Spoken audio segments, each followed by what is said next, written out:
Nalini ma'am. बंद करो। इतना बड़ा हमारा चेहरा भी नहीं Can you shut this? Can we shut?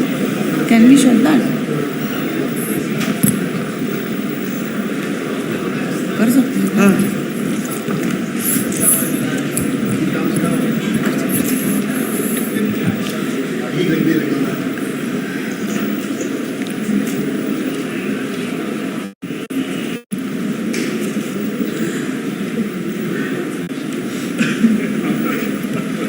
So, very good morning, everybody. It gives me immense delight in extending a hearty welcome to all of you for the day 2 of this 2-day conference, First Incredible India International Cruise Conference organized by Mumbai Port Authority under the aegis of Ministry of Ports, Shipping and Waterways, Government of India. The theme, as we all know, is Developing India as a Cruise Hub. FICCI, ladies and gentlemen, is the exclusive industry partner to this conference. This conference was inaugurated yesterday by Shri Sarbanand Sonowal Ji, Honorable Minister of Ports, Shipping and Waterways and Ayush, Government of India.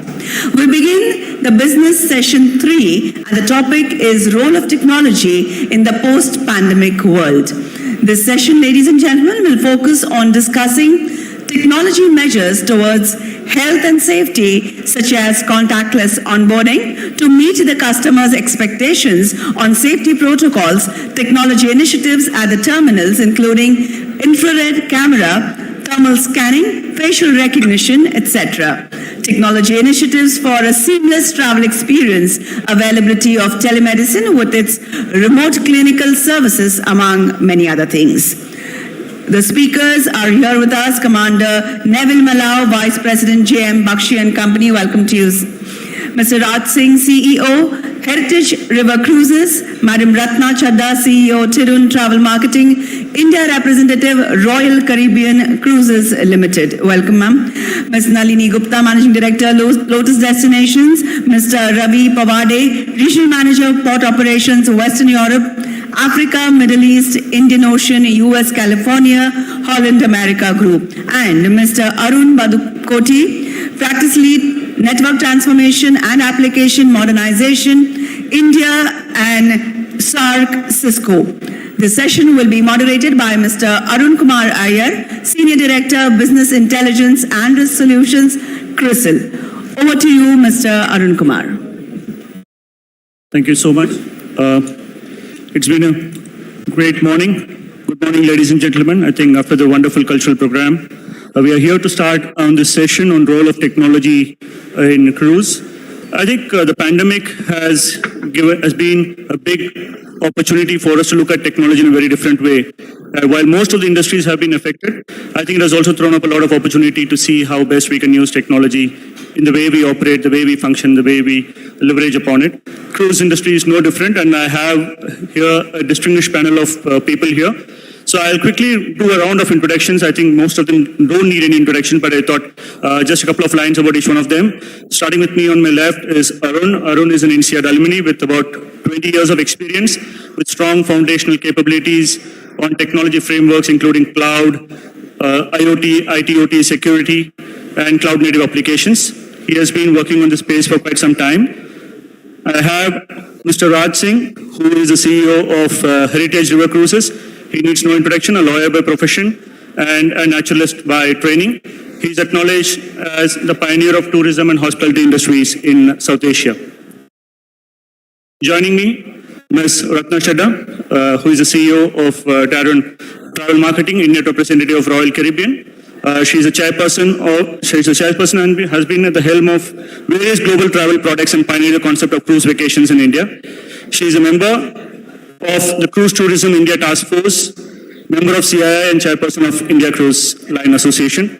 She also spearheads and champions cause on cruise vacations, promoting 3 cruise brands under the umbrella of Royal Caribbean Cruise. Joined by Ms. Nalini Gupta, who is the Managing Director of Lotus Destinations, with over 37 years of experience in the travel industry. She had the vision of putting together different business verticals related to travel. She believes in making things happen and walk the path that no one has treaded. She believes that Indians have yet not discovered the joy of cruising, and I'm sure the discussions here and the way it's going to enlighten us, I think we'll all be enjoying the journey here. Joined in by Mr. Ravi Pavde, who is a veteran in the field of port operations. I'm amazed by his profile. It's over 46 countries, managing port operations, 219 ports, 4 Carnival brands, 1,100 port calls a year. Wow. Across the globe, he's here to share his global rich experience with us on this journey today. Commander Neville Malau, I think a man who has been very strong on expertise on operations and contract management for cruise and naval ships, including U.S. military global mobilization operations. With a quick round of that introductions, I think without much ado, let me start this session by posing the first question to Arun. I think the closest to the technology and also leveraging upon the seat is next to me, so I thought I'll take the privilege of asking the first question. So, Arun, the industry is evolving, technology is evolving a lot, and technology is seen as an enabler of businesses. How do you think technology has transformed the way of doing business, and especially in the cruise industry, in capacity building, productivity improvement, terminal infrastructure, and others? Yeah, thanks, Arun. And we have been talking about the growth potential in the cruise tourism space here in India. And growth actually comes from experience of domestic and international travelers, experience of cruise lines that are representing different countries and coming to India. In today's world, growth in technology will go hand in hand. So, we have to ensure that the experience of people coming in is, up to the mark and as per the global standards and practices. So, from a technology standpoint, I think there are 4 typical areas which will have an extremely great impact as we look at the overall operations. First is automation of processes and automation for visibility in terms of how and which will basically help in effective planning and preparing for disasters and and failures. The second important thing that we can do is through use of technology is improving the top line of the business, which actually looks at monetizing of the infrastructure with zero revenue leakages. So, we can talk about a lot of use cases here as well. Third is all about efficiency. So how we can basically use technology to run our assets and, efficiently. How can we make sure that there is, how we can make sure that the unutilized capacities of the infrastructures are fully utilized, because this is extremely capex intensive. And last but not the least is safety of people and assets, and technology can play a major role in ensuring that the assets and the people are safe in that particular environment. For things to run efficiently, I think what we need here, or the need of the hour here, is that we need change champions to be appointed in the ports. So there are 2 specific positions I would like to recommend here that the ports are looking at. One is Chief Technology Transformation Officer, who understands the technology piece holistically, and 2, a Chief Information Security Officer, because when we talk about growth, we talk about revenue. It also that industry also becomes prone to cyber threats and attacks. So I think those 2 critical positions, if are there at the port per se, will be able to manage and leverage the full potential of technology in the operations per se. Thank you. Thanks, Arun. I think that was helpful. I think it's just not about technology as an enabler, but it's about the entire ecosystem of setting it up within the industry itself, which may be familiar for many of the people working on the corporate side, but I think being an industry that is emerging, we also need to be aware of the threats that it might lead to. But thank you so much for your info. Now, moving on to Mr. Raj Singh, he's been a pioneer of river cruises here. So I think given that cruising is seen very differently, my question to you is, sir, that it is so different from sea cruising. How is the role of technology and how has it been so evolved, say something like night navigation or GPS systems in the industry? Sure. Okay. Good morning, everyone, fellow panelists and audience and the Honorable Minister. One of the things is that to understand what you are asking, basically technology for post-pandemic, we just have to go a little bit about what was pre-pandemic. And 45 years of my life, I have been in the hospitality and I've seen it.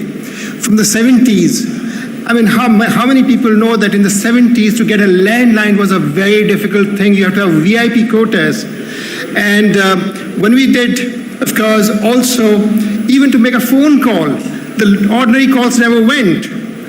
Lightning calls were the day. I mean, lightning calls were 100 times more expensive. So it was at different times. How it has evolved, it has changed. And so has the travel trade. So that was 70s. 80s, we had fax machines. When I saw fax machines, I said, wow, what a revolutionary thing. We don't have to do the telexes. And so every 10 years, the technology seems to be changing. In the 90s, of course, came the personal computers, that came the cell phones, website, that was a beginning. And then around 2007 or 8 came the Android phone. And that changed everything, apps and everything and all those sort of things. And of course, as we were evolving, we had the pandemic.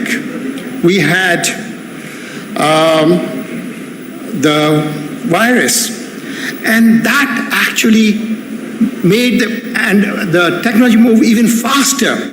And what we are talking today is what changed, how it is. So I have a very small presentation just to give you how things have changed. Not only that, but the tourism changed. We were dealing 100% with overseas visitors. Come the pandemic, we had to go for domestic cruising.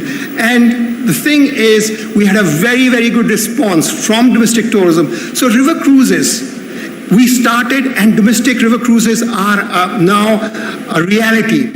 So much so that initially people were a bit hesitant to book them, but once they went there, they had the experience.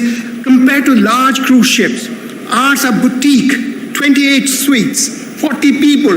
They are an environment by itself, as I would show you in my small presentation. So it was a great success, and we had a great response. So much so that now, when things seem to be normalizing, we are not all wearing masks, so things are changing. But of course, this presentation is based on the mask system.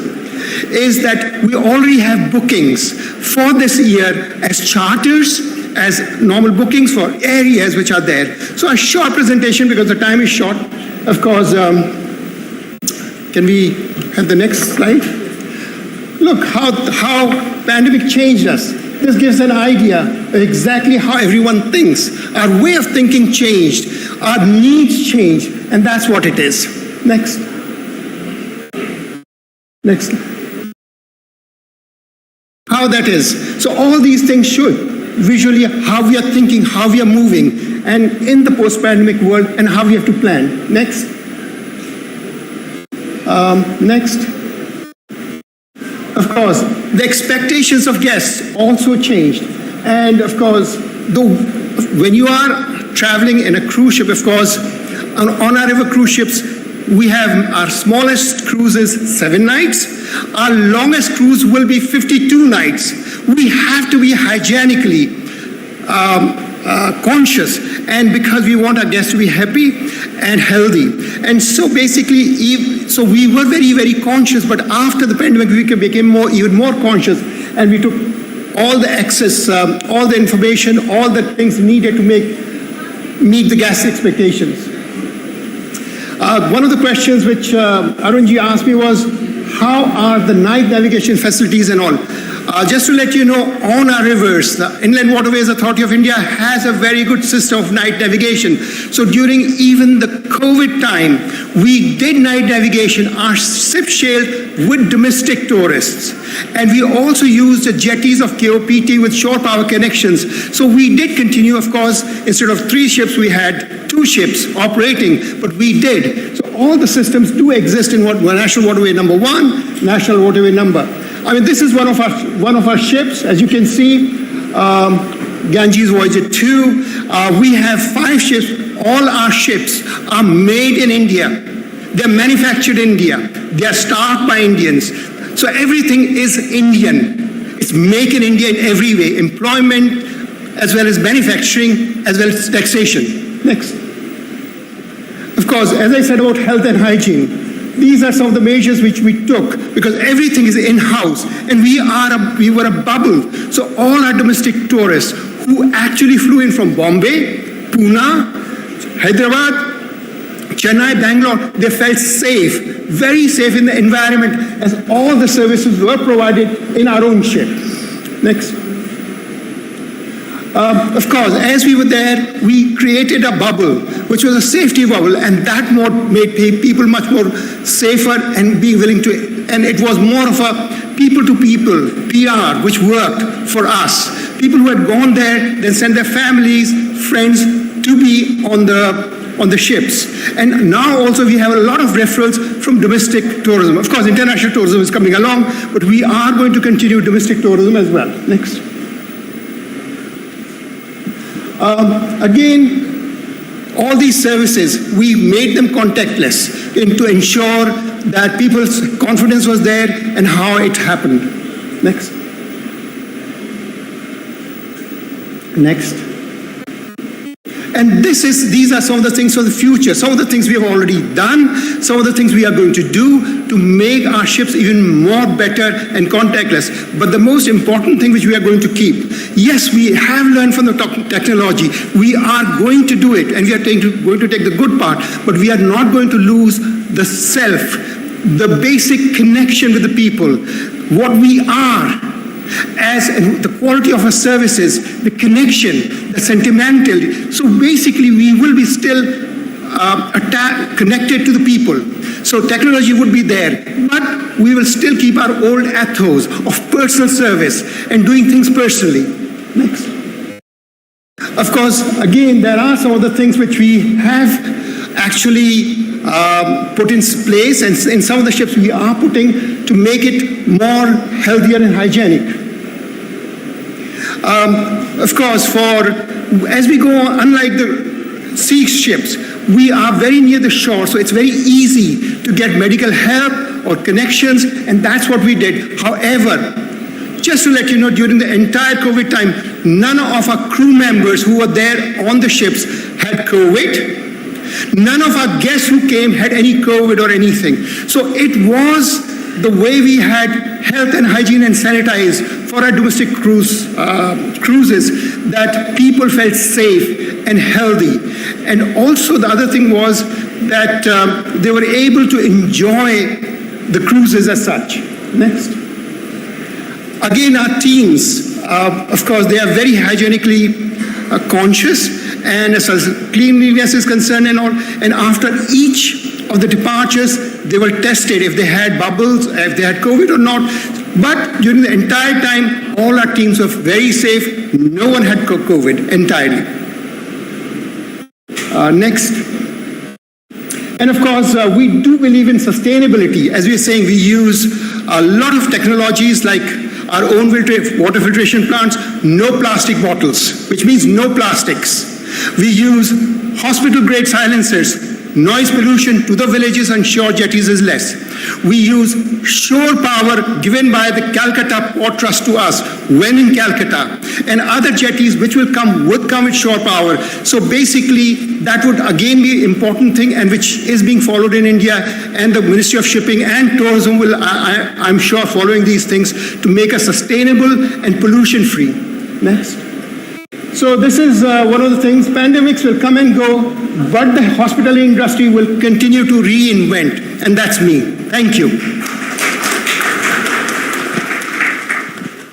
That's been an amazing presentation. I think three key takeaways from me. I think you touched upon sustainability, you touched upon contactless, and the Make in India. I think three big ones for us. I think thank you so much, Mr. Raj Singh. It's been a wonderful presentation. Moving on to Ma'am Ratna Chadha, I think while we have the perspective that Mr. Raj Singh brought in for the river cruises, I'm keen to understand, being a part of the cruise industry for so many years, what are the global technology trends in the cruise industry that we can learn from, and how does it impact or going to revolutionize a cruise vessel and the passenger user experience?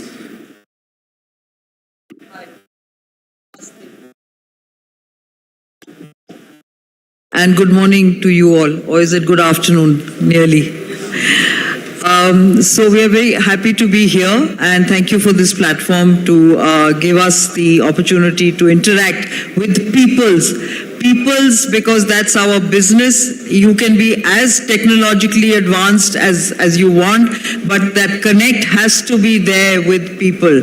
We are not factories, we are not manufacturing anything.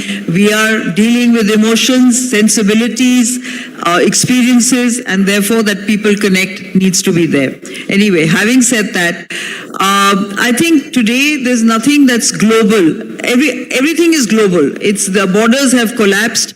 We are one world, and whatever happens in the world over, I think India is very quick to follow, and we have done that, adapted, or sometimes we are the pioneers, and whatever is happening globally is happening here. I was just talking to my friend Yogan a while ago, and I think we are pretty much advanced in whatever we do.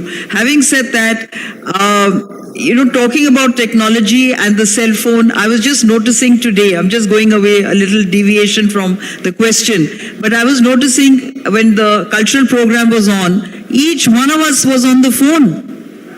That cultural program could have been anywhere, sans this place, and we could have watched it. So the phone today in your hand is apparently seems to be a very important tool. So everything that we do on our ships and in our lives is all controlled by this phone. I don't know what's going to happen tomorrow. Maybe we'll have a chip somewhere in our system, like a pacemaker, where you'll know before even you step into a different environment or whatever. You'll know about the weather, you'll know about the clothes, you'll know about your temperature.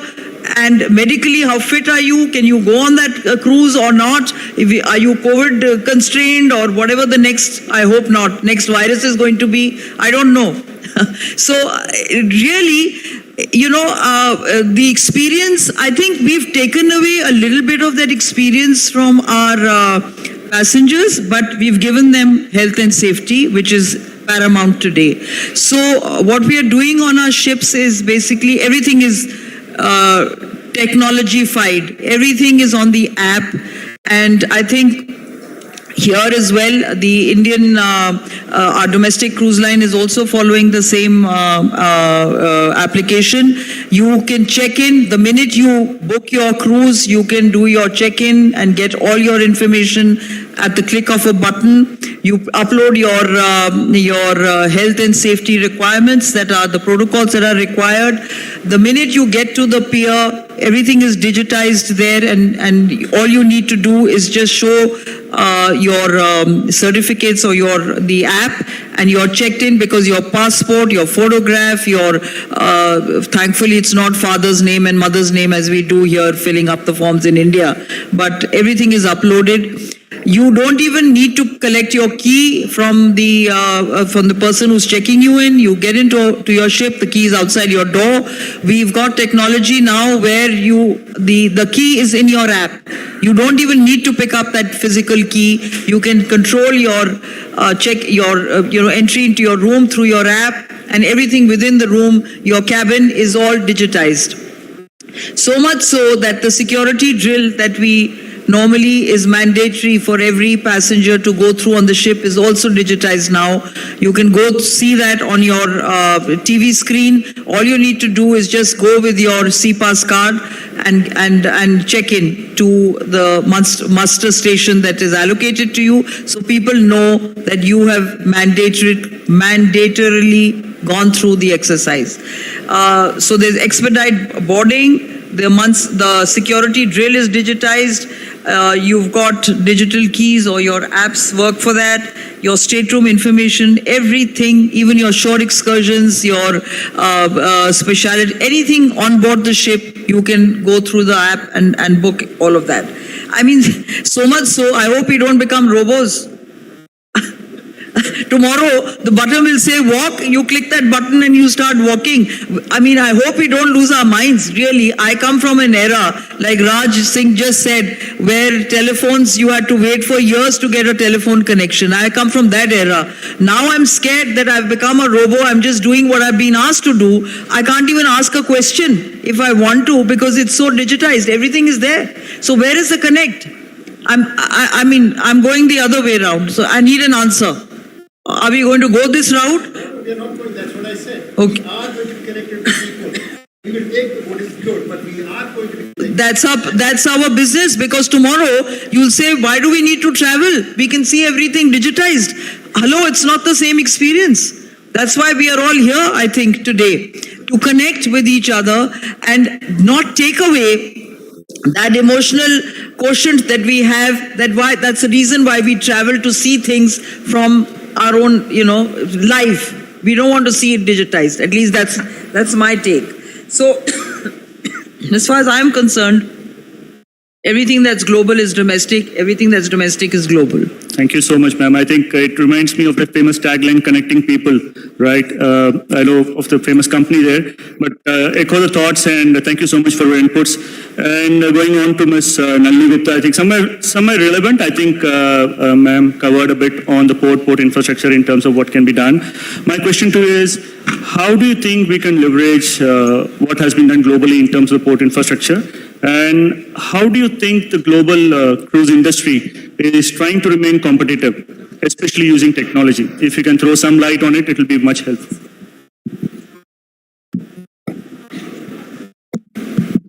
Yeah. Good morning, everybody. Namaskar, Mantri ji, and namaskar, all distinguished guests. Thank you very much for having me to be a panel speaker on this particular session on role of technology. In fact, I'm happy to be a panel speaker on anything to do with cruises, only because I passionately believe that India literally has been waiting for a long time to be in this space. I truly believe that cruising is the next big opportunity in front of us. So when I heard Raj Singh ji speak so passionately about river cruises, and when he told me, when he spoke about starting this thing in 1970, I realized that his passion, it's only his passion which got him this far. With literally no infrastructure, with no other automation, but it was just his one, it was literally a one-man show, I can see. And that's what I complimented him on. So this business really is, while you might have technology, you might have all of the bricks and mortar, you truly have to believe in cruising.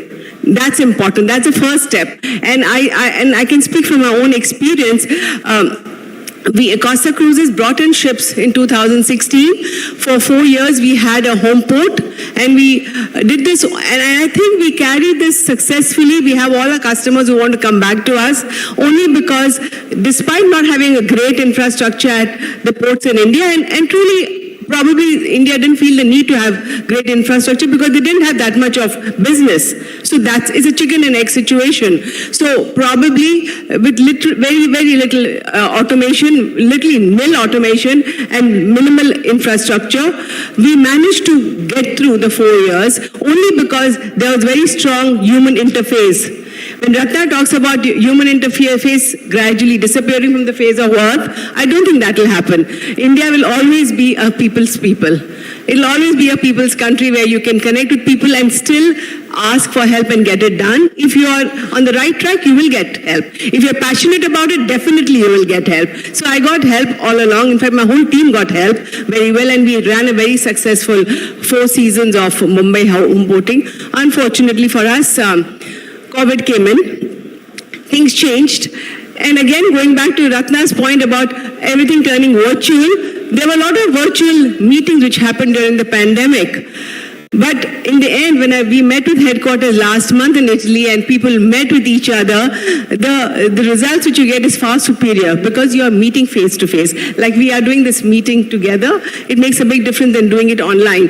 But from a perspective of how we operated the season, I think there were a lot of learnings. One is, I think, India is at least it's work in progress. All the ports are work in progress. The intent is very strong of saying, I want to be a world leader. The intent is strong. We managed to go through the 4 years only because we were catering to 1,500 or 2,000 passengers. When you're talking about a target of 4 million passengers, then you need to definitely have good bricks and mortar. You definitely need to have automation. And I think you can't escape that. From a perspective of, again, bricks and mortar, I would say I'll break it into 2 parts. One would be the passenger facilities, and the other one would be what a ship would require, maritime facilities.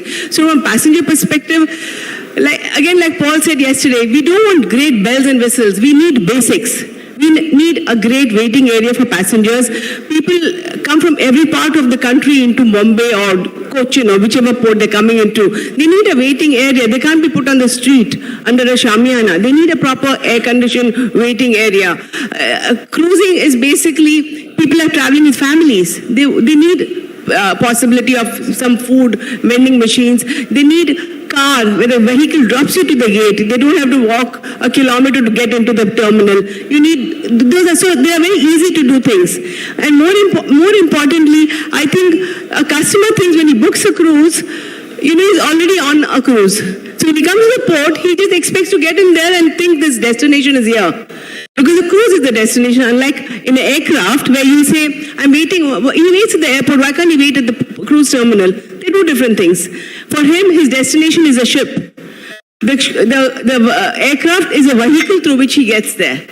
Whereas it's not a transport method. I'm getting there because I need to get in there. So therefore, the destination is from the time he reaches the port. So he needs all of that. From a maritime perspective, what do I need? I need to make sure the berths are there. 2 or 3 berths. If you're looking at a big target number, you can't do 1 berth. You need 2 or 3, minimum 2 or 3 berths for ships to be able to come in at a time. You need deep drafts, at least 300. You have like between 200 to 300 meters draft is what is required because all the ships are moving into big categories. All the good cruise companies are getting into big categories. So you need big ships. A smallest ship now has a 3,100 passenger capacity. So therefore, to be able to cater to those kind of numbers, you need large berths. You need suppliers, place to unload food. Similarly, you need maintenance of the ship. So all of this is in a short window. 12 hours. I have 12 hours, 14 hours. I don't have the luxury of time. So can a port keep all of that in mind? So we require all of these things to be done. And I'm sure all the ports in India are doing it. But everybody from an international cruise perspective wants to know when will it be ready? I can't just say, okay, it's going to be done. But when? Because ships get assigned to different itineraries years in advance. So if I have to plan for an itinerary in 2024, am I going to be ready by 2024 or are you at that time still work in progress? So we need to convey that clearly to various international companies so that they can assign ships accordingly. So in terms of infrastructure, I can speak a lot more. But coming down to, I just spoke about the gist, but coming down to technology, technology is still going to be just the enabler. Technology is a given. In fact, thanks to let's look at it positively in terms of COVID. Thanks to COVID, everybody accelerated the automation process. So let's look at it positively. So we have got accelerated that. In terms of being competitive, I think every cruise liner will have all the same web check-in, your boarding cards will be scanned. All of these things should be there at the ports to be able to using the scanning machines. And more than anything else, very heavy security to be in place through strong technology scanning machines. The ships need to make sure, these are expensive ships which come to your ports.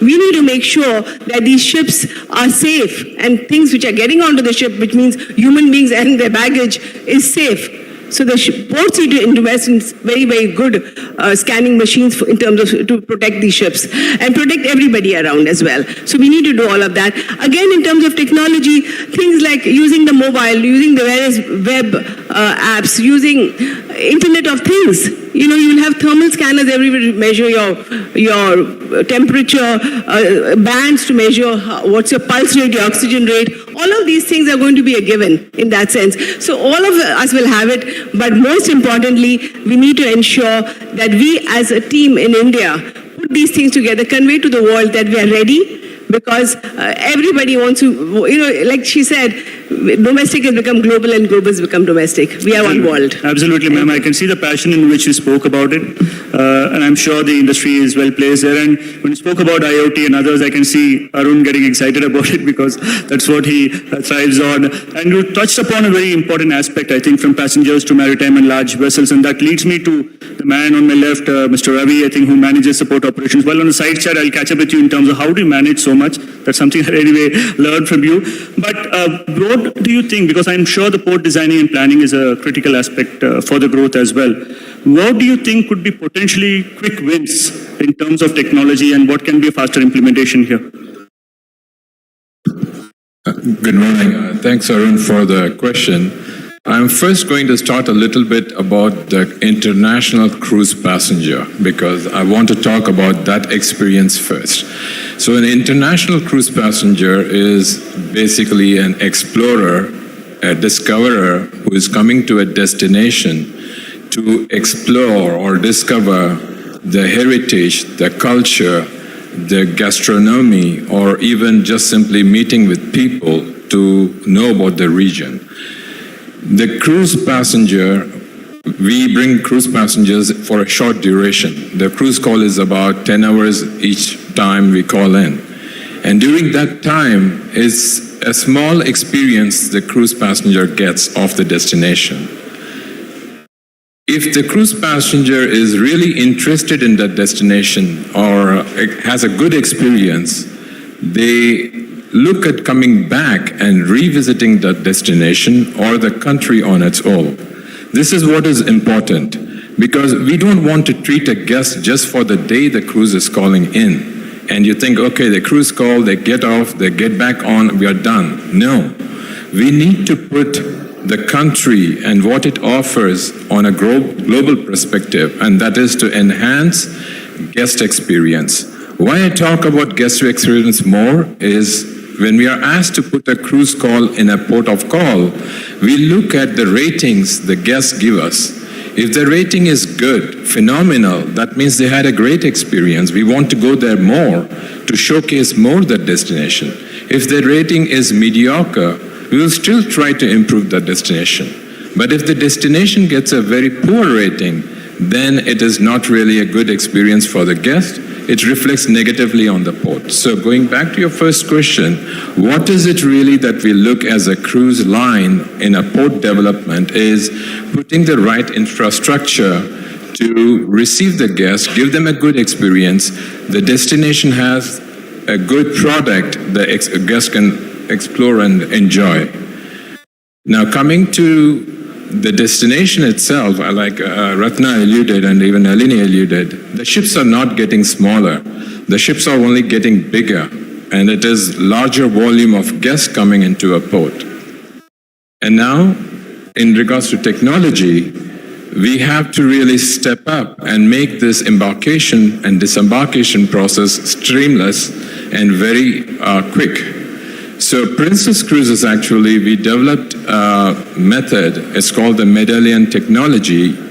It is a wearable device not more than the size of this bottle cap. You can wear this, the guests are sent this device before they even check in. The guests are able to load their travel details, passport details, health questionnaires, any requirements the port needs. Everything is loaded on this device. And this device, you can wear it as a bracelet, a medallion, or you can put it on your clip, on your jacket. And this device is Wi-Fi, Bluetooth enabled. So when you come into the terminal, we have readers. And the guest can simply, coming close to the reader, it will recognize them. There is no forms to fill in, no paper trails, lessens the time of check-in. It's a streamless process. That's technology. So we are looking at enhancing technology by even not just the embarkation and disembarkation, but also on board. As Ratna alluded earlier, you can do most of the things on the app, but this medallion technology is like your personal valet. You don't have to have a key. You don't have to have a cabin card. When you approach your cabin, the doors unlock automatically. When you're walking through the ship, it will showcase you on screens what are the programs available, which restaurant is available, and what can you do for the day, where are your friends on the ship. It even shows the photographs which were taken during the day when you were on shore excursions. So it's a new technology which is like a valet. You can order a drink in a bar, you don't have to look for a table. You could go to a theater and the bartender will bring your drink to the theater. So it's a technology which is quite advanced, and we are trying to implement it in all our ships. So it has a contactless, not only embarkation and disembarkation process, but also an onboard experience. Now, in closing, I would like to show a video which... Sorry? That's okay then. Yeah. Thanks. I think you covered a very important aspect as well. And in fact, you moved into a lot of areas that my natural question to Neville was exactly that.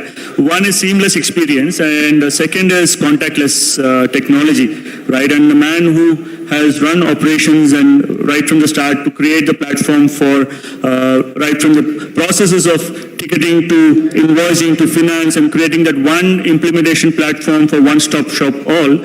And the idea is to make processes efficient and fast. Neville, your quick thoughts on that? Thank you, Arun. Honorable ministers, and thank you very much. It's a pleasure and privilege to be part of this esteemed panel and speak in front of this august audience. Basically, what Arun has spoken and all my colleagues here on the dais, automation is what is going to drive technology for the cruise industry. But the bottom line is that we need to make it simple for the common man to operate it.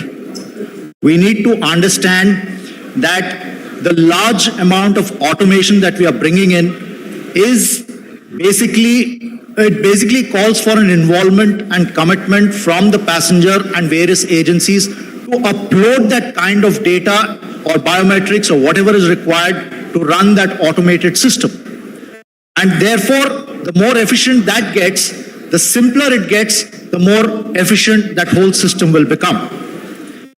Talking about immigration, I think one of the most important parameters of passenger satisfaction is the embarking and disembarkation from cruise ships. And we need to understand and be aware of the fact that there is no compromise to national security. We normally talk about the requirement of e-visas, biometrics, etc. and all. We need to understand that biometrics will need to be taken or measured at either the time of issuance of the visa or on arrival.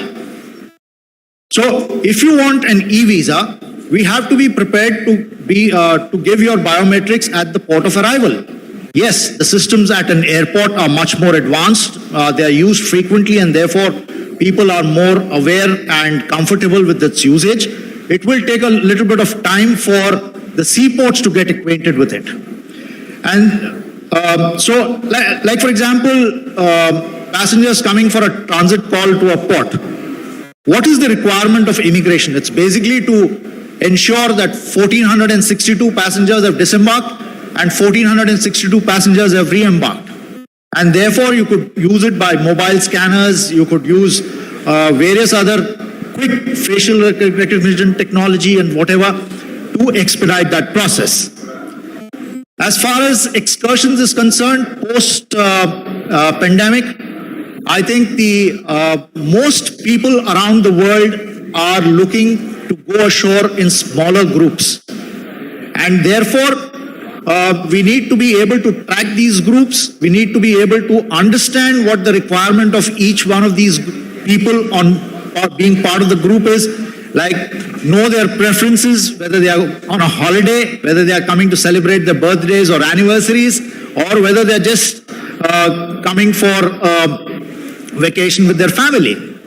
And there are apps which are available in the world, like an Uber for guides in the world, where the passenger gets connected to a particular guide at a particular place, which can be exploited. And of course, again, the database needs to be generated for that. We have a paradox of choices in today's times for various things, excursions, etc. And therefore, we need to reduce that and keep a limited amount of choices available to the passenger so that his choice making becomes that much easy. That was very philosophical in the paradox of choices, Neville. I think absolutely more the choices, more spoiled we are. But at the same time, you touched upon an important aspect of data and data security, which is the paramount importance. It's been a very interesting session. I'm sure that many of you would have being here, privileged to have some of the insights coming from the best in the industry. Thank you so much for your time and giving your valuable insights. It's been a pleasure moderating this session, and thank you once again for joining the panel. Thank you very much, gentlemen. As we conclude, we would love to appreciate by presenting mementos, request Madam Patwardhan, Senior Deputy Secretary, Mumbai Port Authority, to please do us the honors. Our esteemed speakers, beginning with Commander Neville Mala, Vice President, JM Bakshi and Company.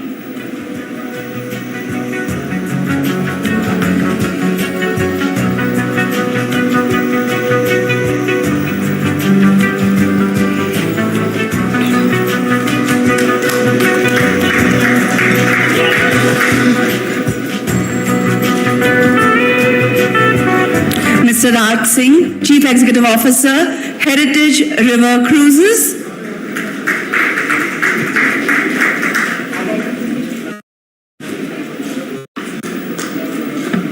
Madam Ratna Chadda, Chief Executive Officer, Tirun Travel Marketing India Representative, Royal Caribbean Cruises Limited.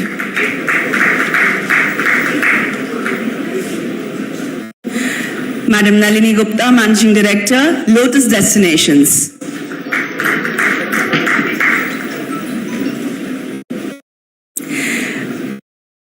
Mr. Ravi Pawade, Regional Manager, Port Operations, Western Europe, Africa, Middle East, Indian Ocean, US California, Holland America Group. Mr. Arun Badukoti, Practice Lead, Network Transformation and Application Modernization, India and SAARC Cisco. And the session moderator, Mr. Arun Kumar Iyer, Senior Director, Business Intelligence and Risk Solutions, CRISIL.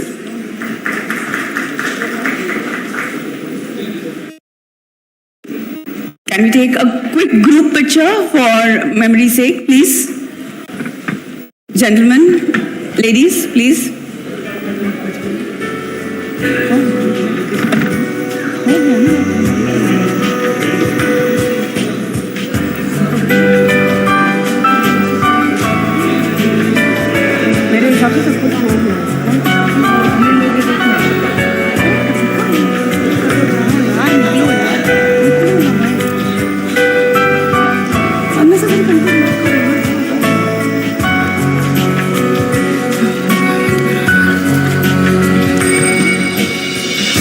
Thank you, everybody.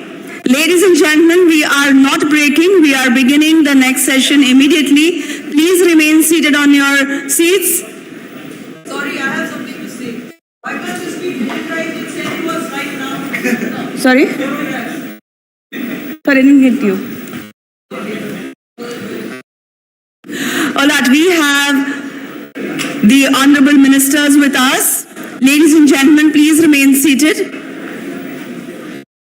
The next session comprises addresses by both the honorable ministers and MOU exchanges. So we have 8 MOUs to be exchanged. Just give us a couple of moments. We are setting the head table. This will not take us more time. Thank you for your cooperation in advance.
So just a few seconds.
All right, ladies and gentlemen, we are beginning this session.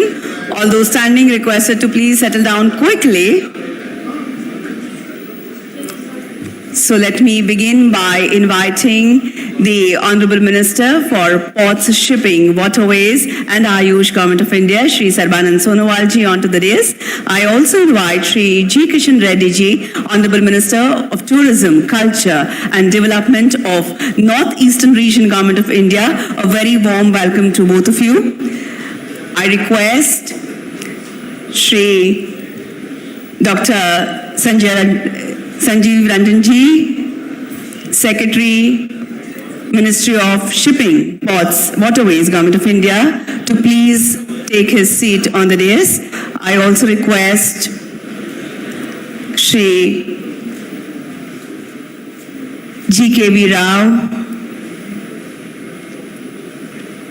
Director General Tourism, Ministry of Tourism, Government of India. Welcome, sir. Shri Sanjay Bandyopadhyay ji, Chairman, Inland Waterway Authority of India, Government of India. And Mr. Rajiv Jalota, Chairman, Mumbai Port Authority. Welcome, gentlemen. At the outset, I will request Shri Rajiv Jalota ji to please welcome the Honorable Ministers the traditional way with the feta and the Assamese stole.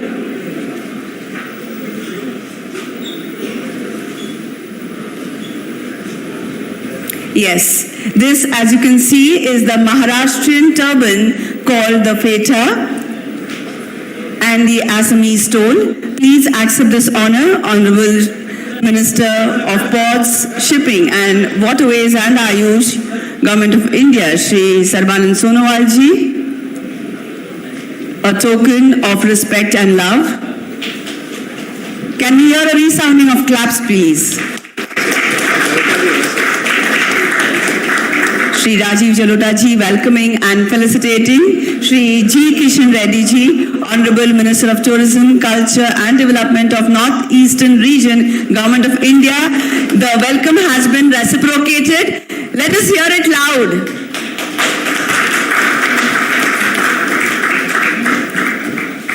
Sir has accepted the felicitation. Thank you.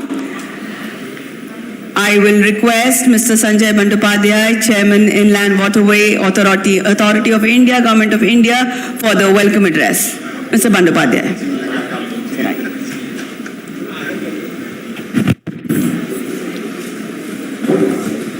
Honorable Mr. Sarvanand Sonowal ji, Honorable Minister for Port Shipping and Waterway and Ayush, Government of India, respected Shri G. Kishan Reddy ji, Honorable Minister for Tourism, Culture and Northeastern States, respected Mr. Sanjeev Ranjan, Secretary Minister of Port Shipping and Waterways, Mr. Rajiv Jalota, Chairman of Mumbai Port Trust, Mr. G.V.K. Rao, DG of Tourism, ladies and gentlemen, friends from media. The next session is the session of the river cruise tourism. We had already spoken yesterday on this issue,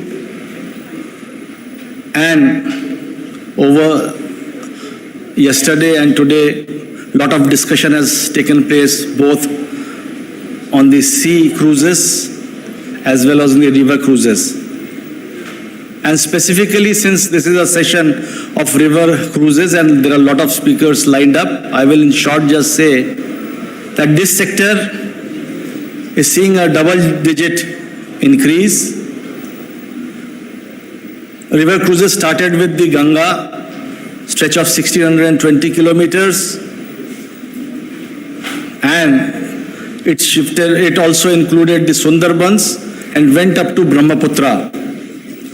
And both these circuits are seeing increase in tourism. There are not only hundreds and thousands of small vessels, but luxury vessels are also moving.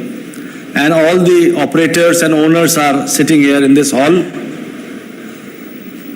We are further developing, as all of you know, through the terminals. We are bringing 16 more community jetties, floating community jetties, concrete floating community jetties, linkages, shore power on Ganga as well as Brahmaputra. Sundarbans are also an area which connects both Ganga and the Brahmaputra system, and that is also the river system where the river cruises are moving. We have provided night navigation and river information system so that all the vessels moving in this system can increase their efficiency in movement of vessels. That is, they can also move in the night. We have further programmed to develop this river system right from Varanasi to Bogibeel. And today 3 MOUs will be signed on this, in addition to those on the river cruises. And for the rivers, the Kerala backwaters have been there for several years, and more luxury cruises are being added there. There are more now coming in the Goa rivers, on the Krishna Godavari, on the Mumbai and the Maharashtra river systems, and so on. Even in Rajasthan, the Chambal river system, there is a huge demand for river cruises. In addition to that, we have large lakes, Loktak of Manipur, other lake system, in which there are demand for river cruises. And I'm sure all the owners, the operators, agents who are present here, we are here from the government side to help you all to remove your problems. We will stand by you shoulder to shoulder to take this mission of making both the cruises, the sea cruises and river cruises a success story in the country. Thank you very much. Thank you, Mr. Bandyopadhyay, for providing such beneficial information that will definitely be of use to all present in your opening remarks. Ladies and gentlemen, as mentioned by Sir, we will be exchanging a few pre-signed MOUs in presence of the Honorable Ministers. The first one is the Mumbai Port and Angria Sea Eagle Limited for home porting their cruise ship in Mumbai for the upcoming cruising season. Hearty congratulations to you. बहुत बहुत बधाई और ढेर सारी शुभकामनाएं.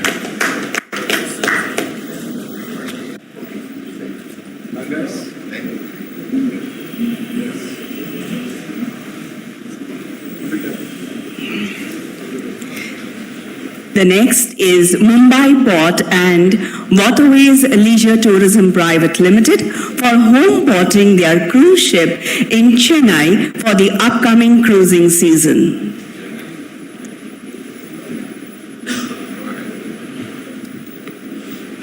Many congratulations to you.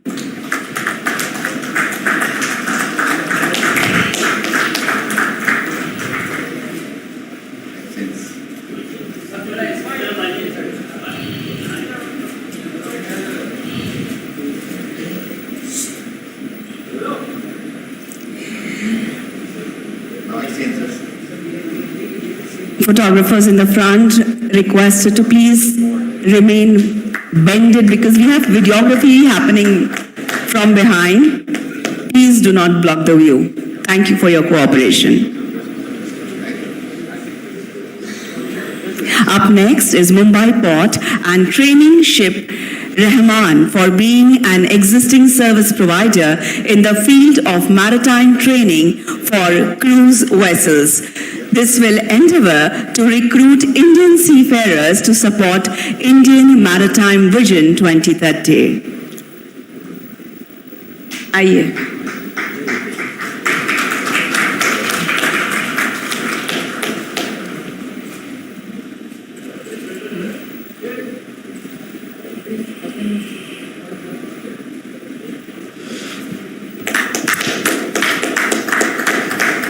Congratulations.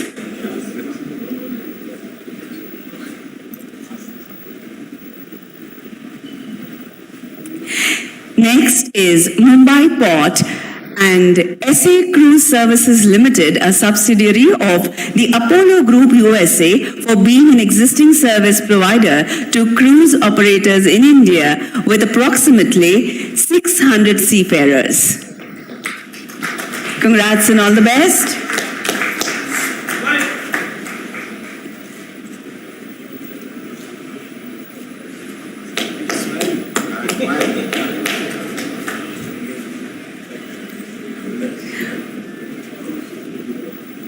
The fifth MOU to be exchanged is the Chennai Port and Waterways Leisure Tourism Private Limited for home porting their cruise ship in Chennai for the... It's Mumbai Port with Jubilant. Which one? Mumbai, I'm sorry. Tell me. Mumbai Port? All right. This is Mumbai Port and Waterways Leisure Tourism Private Limited for home porting their cruise ship in Chennai for the upcoming cruising season. In Mumbai, but it's okay. Okay, I make the correction. So this is for home porting their cruise ship in Mumbai and not Chennai for the upcoming cruising season. Noted, sir.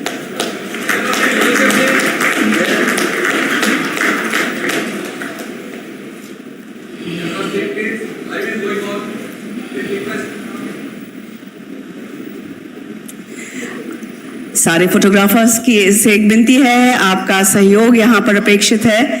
हम live stream कर रहे हैं. Please आप झुके रहिएगा आगे से. पीछे वीडियोग्राफर्स हैं. Thank you.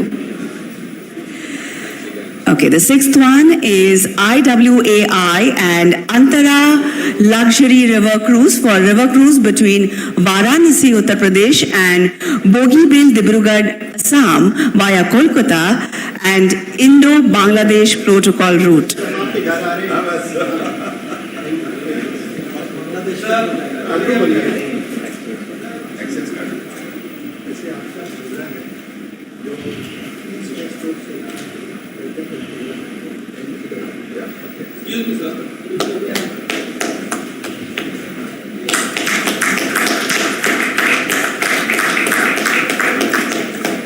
The next one is also the Indian Waterway Authority of India and Adventure Resorts and Cruises for development of long cruise on Kerala backwaters, NW3.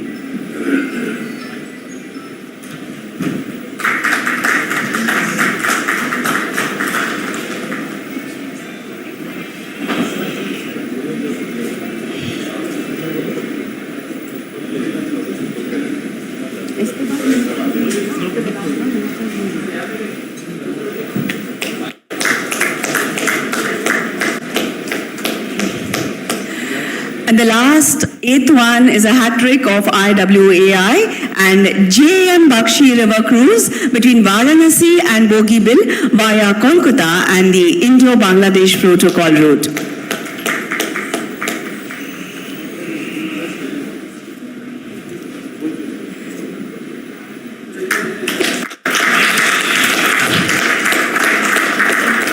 So let us have a combined round of applause.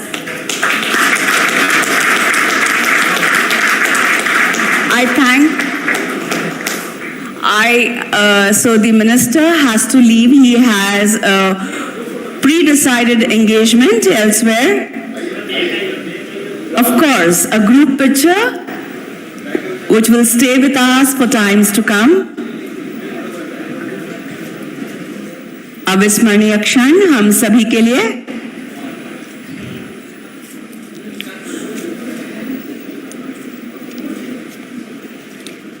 धन्यवाद. नमस्ते, मिलते हैं फिर.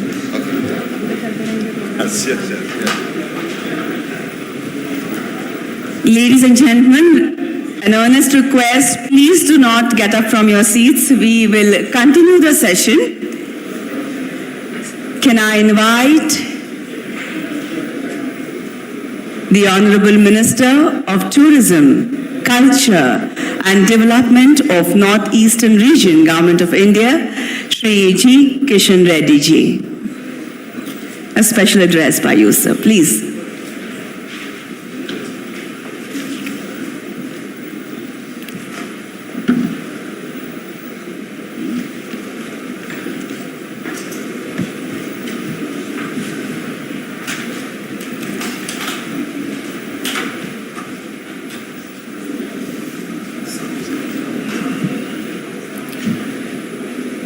Good morning, everybody.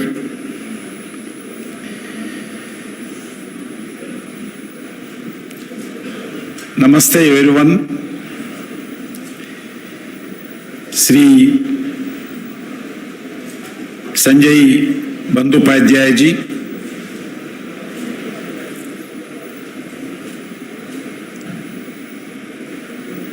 Sri Sanjeev ji, Mr. Kamalawardhan Rao ji, officials from various ministries of Government of India, officials from various state governments,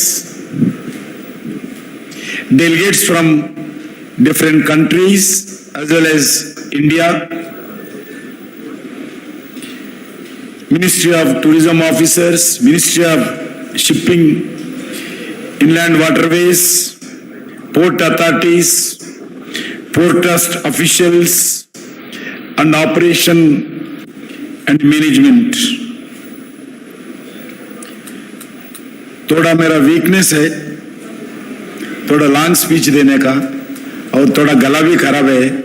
I reached Bombay morning 4:30, इसलिए थोड़ा cooperation देना चाहिए. Friends, I would like to thank organizing one of this important, first ever incredible international cruise conference here. Friends, today we all gathered discuss potential river cruising in India. Friends, India has a long been known as the land of the beautiful, important rivers. The name Hindustan itself derived from the river of Sindhu in India.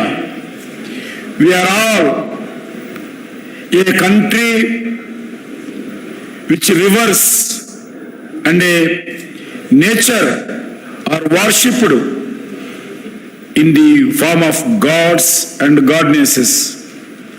India, rivers often worshipped, and the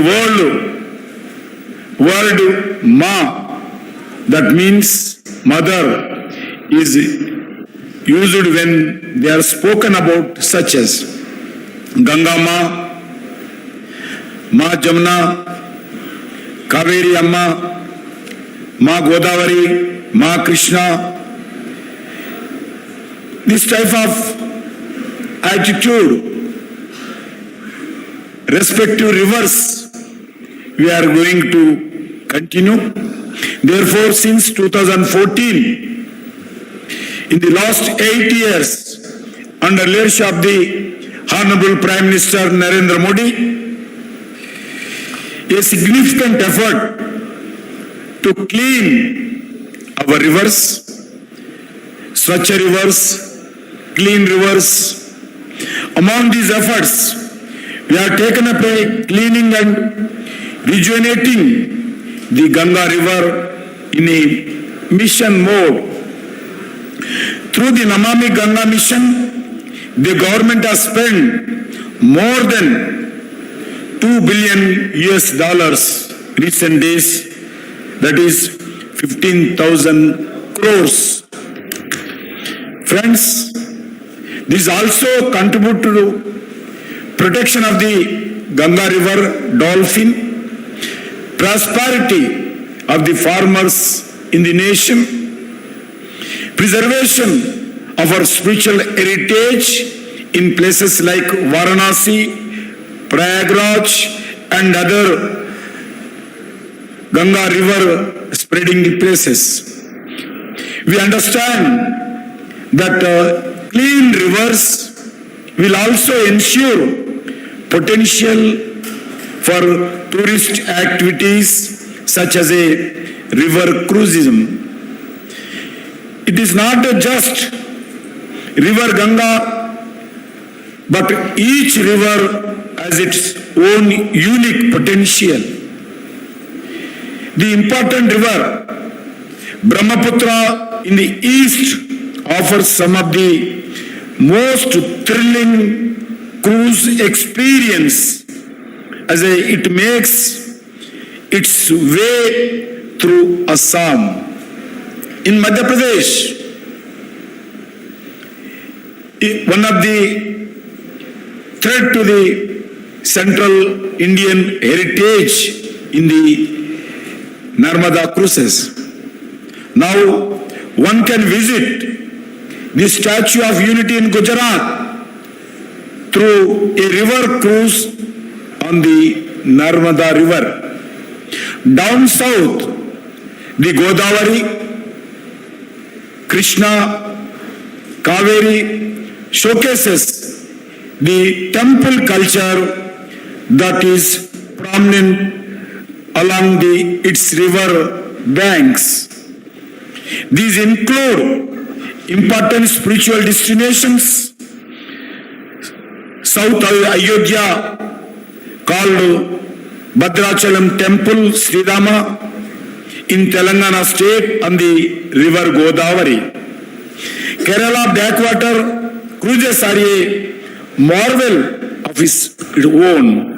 Friends, a typical Indian river cruise like experiencing life through natural surrounding among the fresh scents of a rural India and its natural greenery.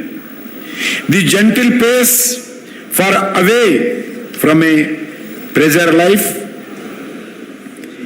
India River Cruiser offer something for everyone in the family. The diversity of languages, the diversity of customs, the diversity of lifestyle, and the diversity of vegetarian. From one city to another is a fascinating and a lesson in India itself. Friends, Indian government under the leadership of Narendra Modi promoting several tourism initiatives to further river cruises.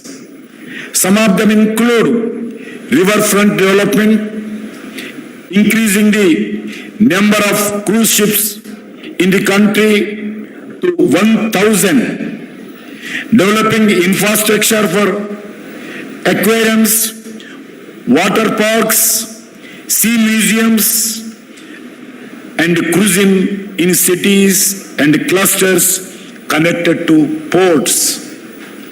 Today, I will request all the participants attending this important conference to prepare a proper roadmap for development of river tourism in India. Create an action plan for river cruising in a mission mode. Friends, for the first time after independence, we are now working towards the comprehensive Indian national tourism policy also. This will be ensure whole of the government approach in conceiving tourism policy. It will also bring in important stakeholders in the various government and center and state together along for this national tourism policy. This will also provide mechanisms for government to award infrastructure and industry status for tourism related projects. Friends, India is celebrating its 75th year of independence through Azad Ka Amrit Mahotsav. Friends,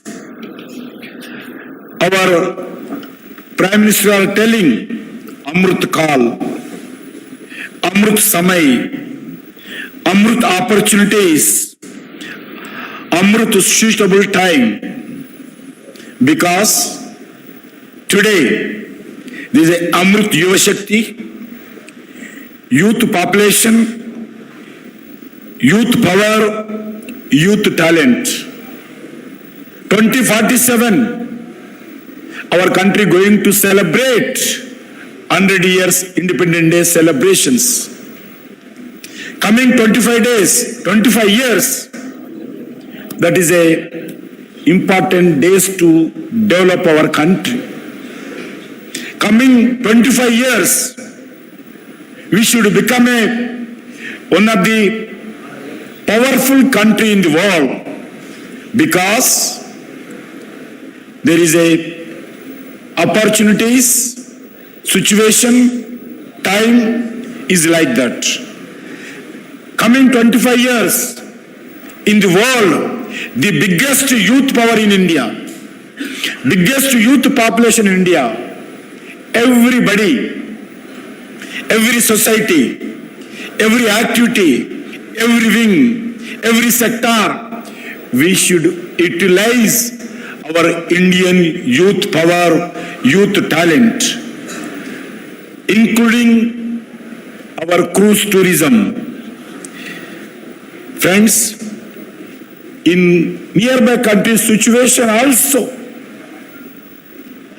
how is going on, everybody knows. I don't want to tell anything. But this is a time we should utilize and explore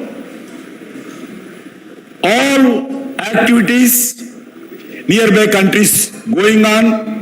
We should become one of the world leader to facilitate different countries, those who are those who are interested to invest in India.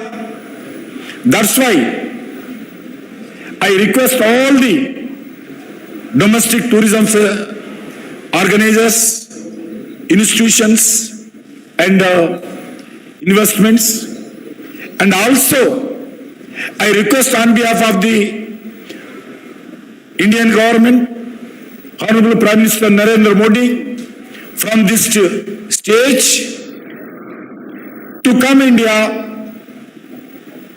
with collaboration with our Indian stakeholders to invest. We are going to facilitate everything from Indian government. I am very confident coming days Indian tourism will grow, because tourism one of the important sector in coming days. आप लोग देख रहे हैं last 6 months after corona pandemic, India, you see everywhere lakhs of tourists, domestic tourists going on everywhere. See, you take Srinagar, last 12 years, you can compare the record tourists are visited Srinagar. Kedarnath temple, Gangotri, recent, lakhs of tourists are visiting. That's why I'm telling we should concentrate domestic tourism. We should concentrate international tourism. We should concentrate domestic passengers, domestic tourists. We should also concentrate international tourists. This is high time. This is a high time to potential to work together. That's why we are also a comprehensive national youth tourism policy. We are going to give very important priority sector of the cruise tourism. Friends, next to G20 2023, we are going to preside. I am requesting all the domestic operators, international operators. We should do, this is a proper time. After pandemic, we are going to preside G20 countries. We are expecting round about 150 conferences, G20 countries in different places, different areas. 120 G20 international conferences we are going to host, including cruise tourism, including domestic tourism, including finance, all the departments, different places. That's why we should utilize this opportunity. We should utilize this opportunity in proper branding, proper publicity, in beaches, in port areas. We want to construct tent cities. We want to construct tent cities. We want to organize the tent cities international conferences. 5-star facilities, we want to construct tent cities temporarily for this conference. Because in India, one of the best seaports, best beaches, हम किसी से कम नहीं हैं। हमारा सब कुछ भारत के द्वारा दुनिया को बता सकते हैं। इसलिए मैं आप लोगों से स्वागत करता हूं। आप आगे आइए। इस बहुत बड़ा पोटेंशियल है भारत का। जितना पॉपुलेशन भारत में है वो डोमेस्टिक टूरिज्म क्रूज में भी जाना चाहते हैं। यू टेक अंडमान, सिंगापुर में अंडमान से ज्यादा क्या है? कोई ज्यादा नहीं है। सिंगापुर क्यों इतना टूरिस्ट आते हैं? सिर्फ टूरिज्म का द्वारा चलते हैं। मगर हमारा गवर्नमेंट पॉलिसीज और इन्वेस्टमेंट्स आना चाहिए। आप फ्लाइट से जाइए, एयर ट्रैवलिंग, रोड ट्रैवलिंग, उसमें 20% कास्ट इस क्रूज टूरिज्म के द्वारा, क्रूज पैसेंजर के द्वारा खर्च होता है। बहुत पैसे कम से हम पहुंच सकते हैं। इसको अपन एक्सप्लोर करना चाहिए, इसको प्लानिंग करना चाहिए। Andaman should become a Singapore, another Singapore. There is a lot of opportunities, natural scenes. We should also organize, we shall also plan this type of activity. Only flights के द्वारा मैं रात को बताता हूं, I should reach here around about 12 o'clock. Because of weather in Hyderabad, heavy rains, मैं 3 बजे तक एयरपोर्ट में बैठना पड़ा। ये 3 बजे तक I reached here around about 3 o'clock or 4 o'clock. वही अगर क्रूज टूरिज्म है तो अंडमान को जाने के लिए फ्लाइट्स के लिए वेट करने का जरूरत नहीं पड़ता। अगर क्रूज टूरिज्म है तो एक कॉन्फिडेंस टूरिस्ट में आता है। हजारों लोगों को ले जा सकते हैं, लाखों को ले जा सकते हैं। टूरिज्म को अंडमान में बढ़ा सकते हैं। एग्जाम्पल बताया मैं, हर जगह ऐसा एक्टिविटी है। इसलिए हम आदरणीय प्रधानमंत्री जी गति शक्ति के नाम पर हर सेक्टर में स्ट्रेंथन करना चाहते हैं। उसमें टूरिज्म इंफ्रास्ट्रक्चर भी एक whole of the government we are making policies. इसमें सिविल एविएशन हो, शिपिंग हो, रोड्स हो, रेलवेज हो, टूरिज्म हो, forest and river wild life tourism हो, अलग अलग डिपार्टमेंट को हम जोड़ के टूरिज्म के इस क्रूज टूरिज्म के बारे में हम इंफ्रास्ट्रक्चर में इंपॉर्टेंस देना थे। We want to give importance to the cruise tourism. We want to involve all the departmental activities, infrastructure activities in the name of Gati Shakti as a Prime Minister vision, collective, as a whole of government, collective importance we want to give. That's why we want to also involve stakeholders also. Friends, every passenger, every domestic or international हो, should become a, अभी before session, every tourist, those who visited cruise tourism, they will say good thing about our cruise tourism. I am saying every tourist, those who are cruise tourism, those who are participate, he should become an ambassador of cruise tourism. उतने अच्छे facilities.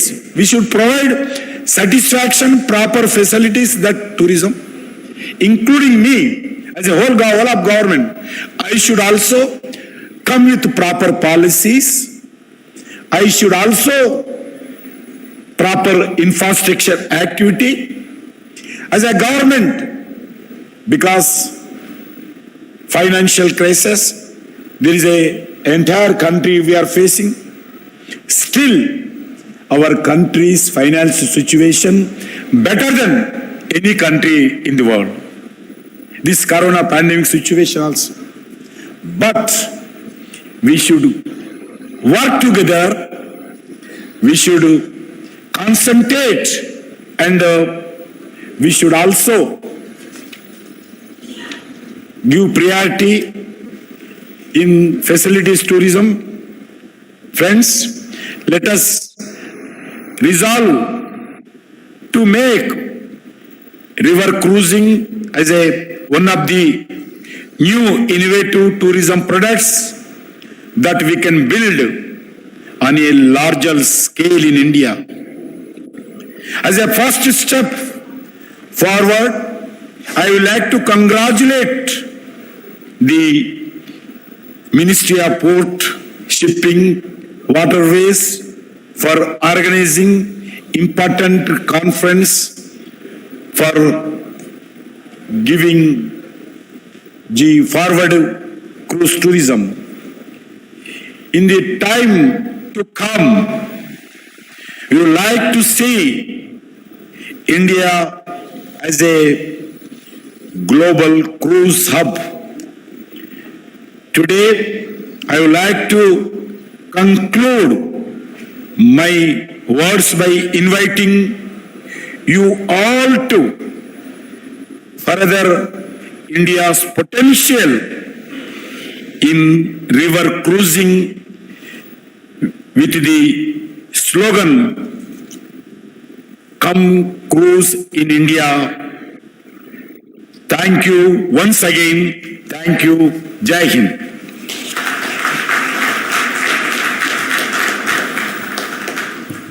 Thank you so very much. And now I will request Dr.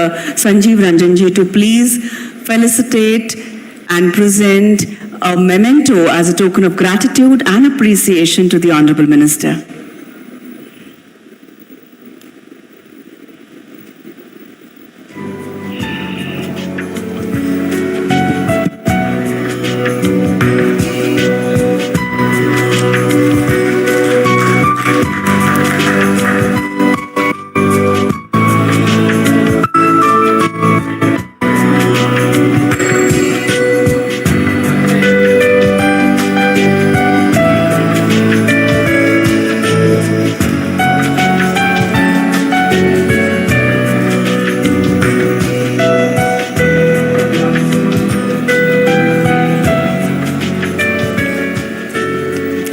Thank you. With that, we come to an end of this special session.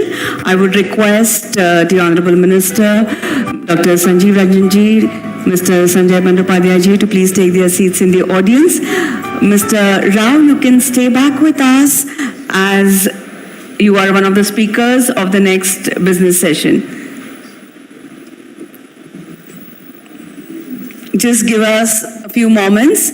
We will set the stage for the next session and we will begin immediately. All the invitees, delegates, participants requested to please remain seated. Thank you for your cooperation in advance.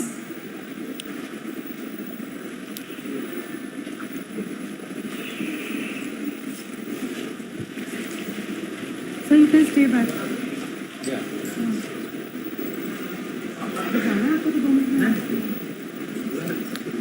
Yeah. We will just change the nameplates and of course the glasses. Just give us a couple of moments, a quick changeover.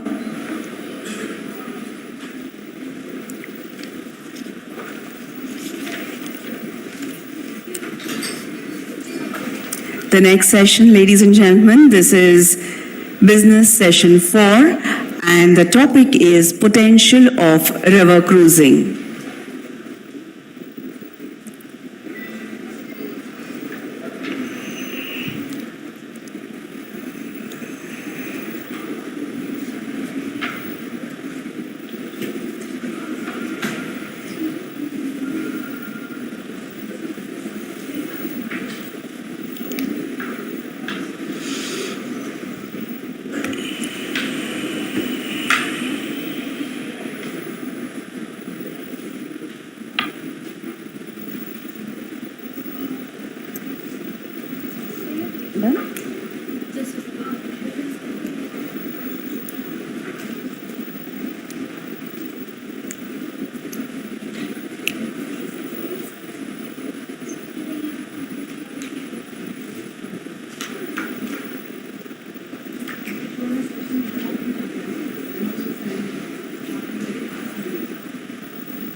Okay, we are almost set.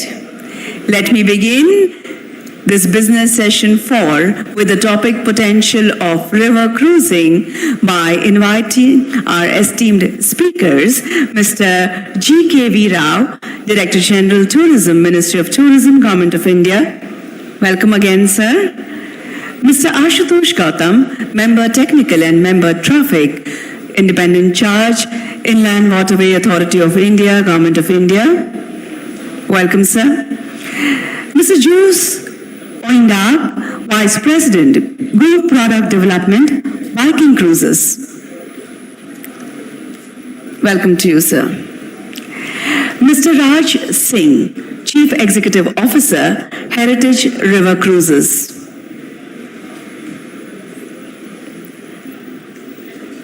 Welcome back, sir.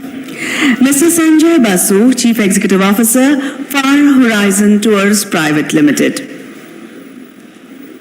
Welcome. And Mr. Vikash Malviya, Director, Alaknanda Cruise Line Private Limited. I believe, yes, there he is. So, ladies and gentlemen, this session will focus on discussing river cruise tourism status in the country and prospects of growth, adoption of international best practices available and suitable for Indian conditions, clear policy on availability of vessels and deployment during off-season, among other things. Let us commence this session by inviting Mr. G.K.V. Rao, Director General Tourism, Ministry of Tourism, Government of India, for his presentation.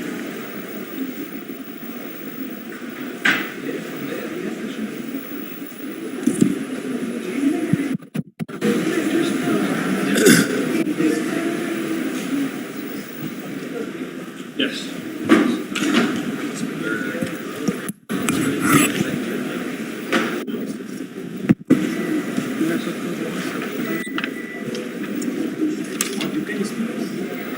Second ना Yes. GK भी राव को presentation नहीं है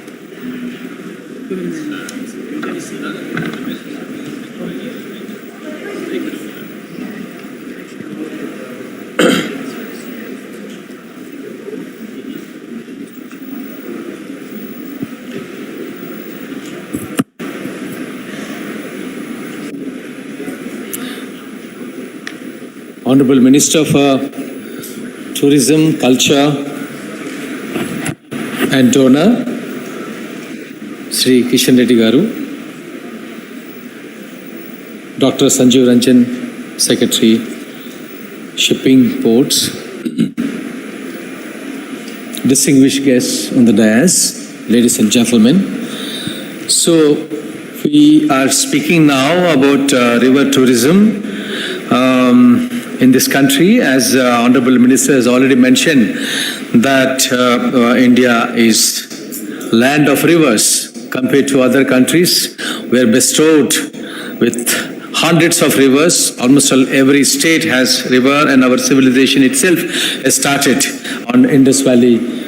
Indus civilization started from Indus Valley and Indus, Yamuna. See, maybe when you talk about the size of the rivers compared to Amazon, Mississippi, Nile, the Nile River, which has got more than 6,500 kilometers, and Amazon River, which has got again above 6,000 kilometers of length, Mississippi, and different parts of the country. These rivers are extremely lengthy rivers.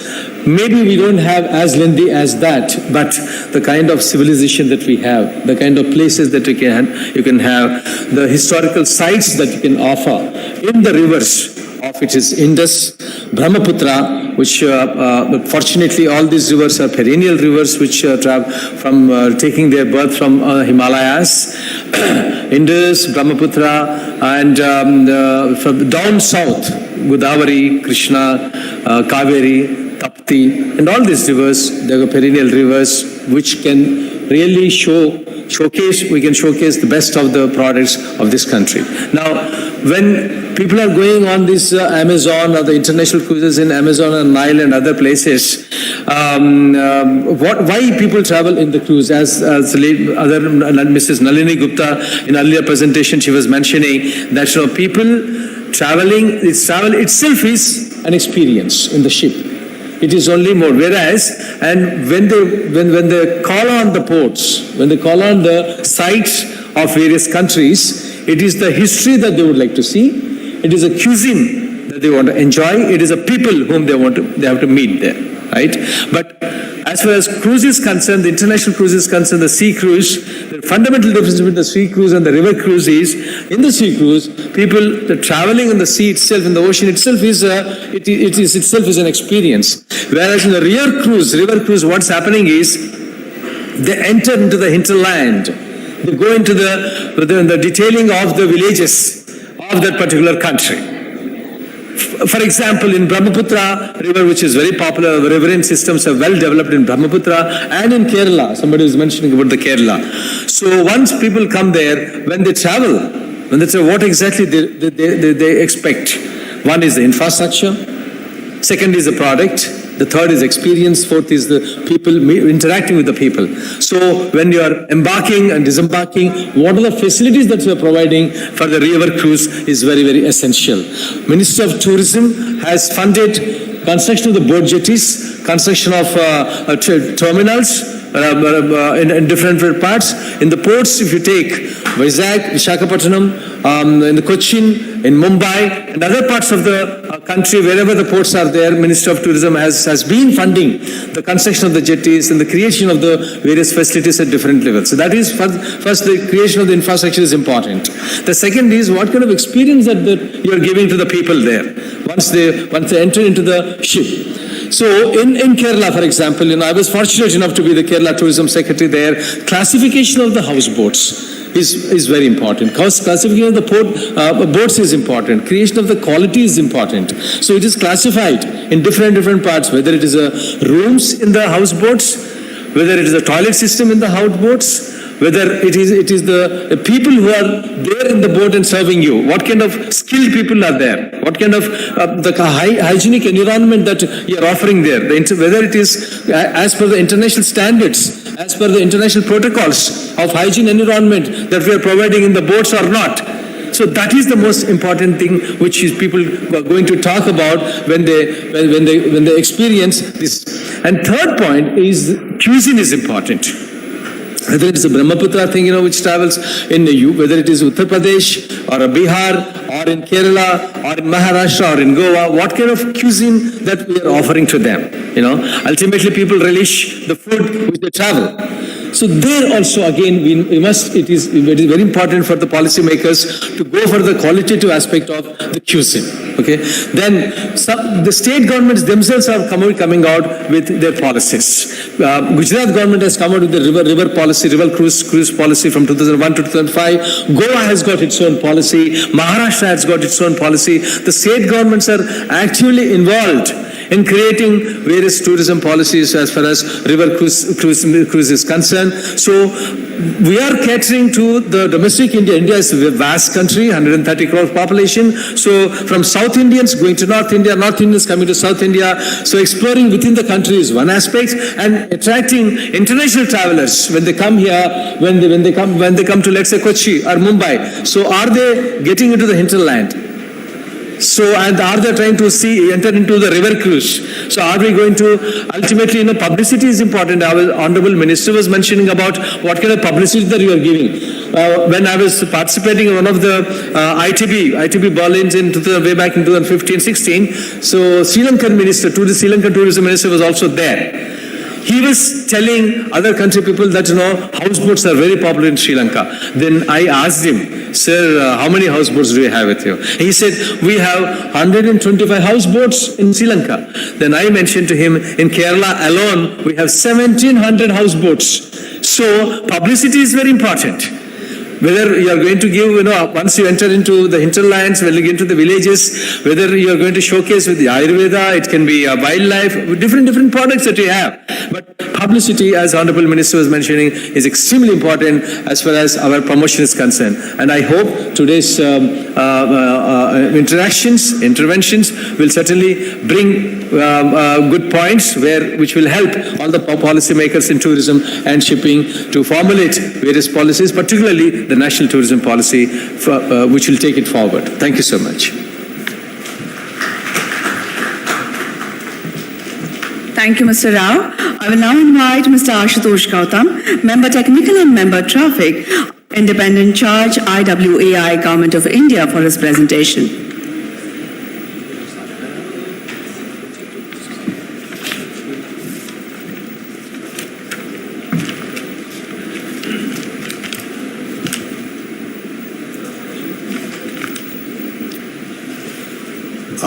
Good afternoon, everyone.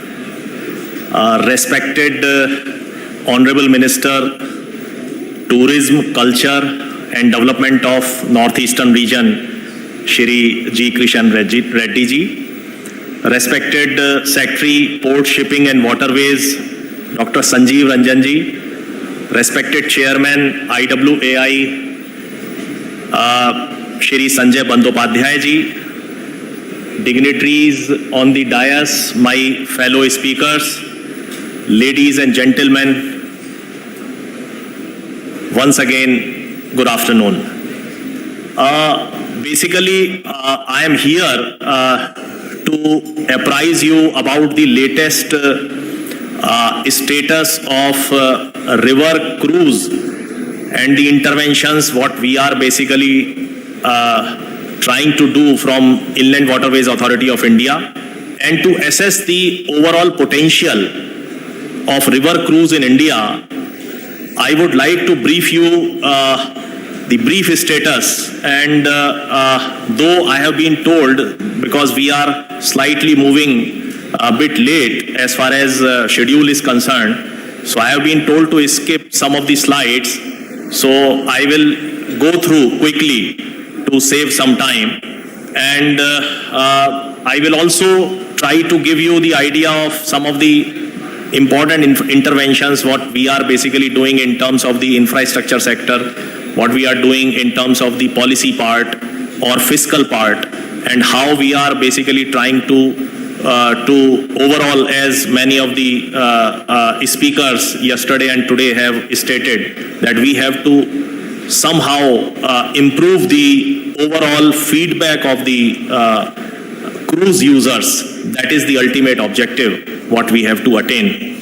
I will start the slides. Major cruises which we are basically planning from IWAI in NW1, NW2 and NW3. We are having several cruises in NW1, specifically 4, NW2 and NW3, many cruises in Kerala area. And we have also developed the NW1 Ganga from the Jalmar Vikas project of World Bank. And once the fairway development is completed, once the terminal development is fully completed, though majority of the terminals have already been completed, and once we have started the scheduled service also, based on that, many of the queries are being raised to how to increase river cruises in River Ghagra, how we can duplicate the current facilities we are providing in Varanasi. My fellow speakers will definitely give you the idea how they are basically planning in future to improve the river cruise potential in India. These are some of the places which are basically located in on NW1 Ganga. Multiple various tourist spots. They are several very important tourist spots in India which are located on Ganga. We have Ramnagar Fort, we have Mahavir Jain Mandir, Old Munger Fort in Bihar. Ramnagar Fort is very near to Varanasi. And in West Bengal, we have Hazardwari in Murshidabad. Kashi Vishwanath Temple is also there in Varanasi. Bhagalpur area, Vikramshila, Farakka, one of the oldest locks, largest barrage on Ganges. And these are the beautiful places which are basically gaining momentum.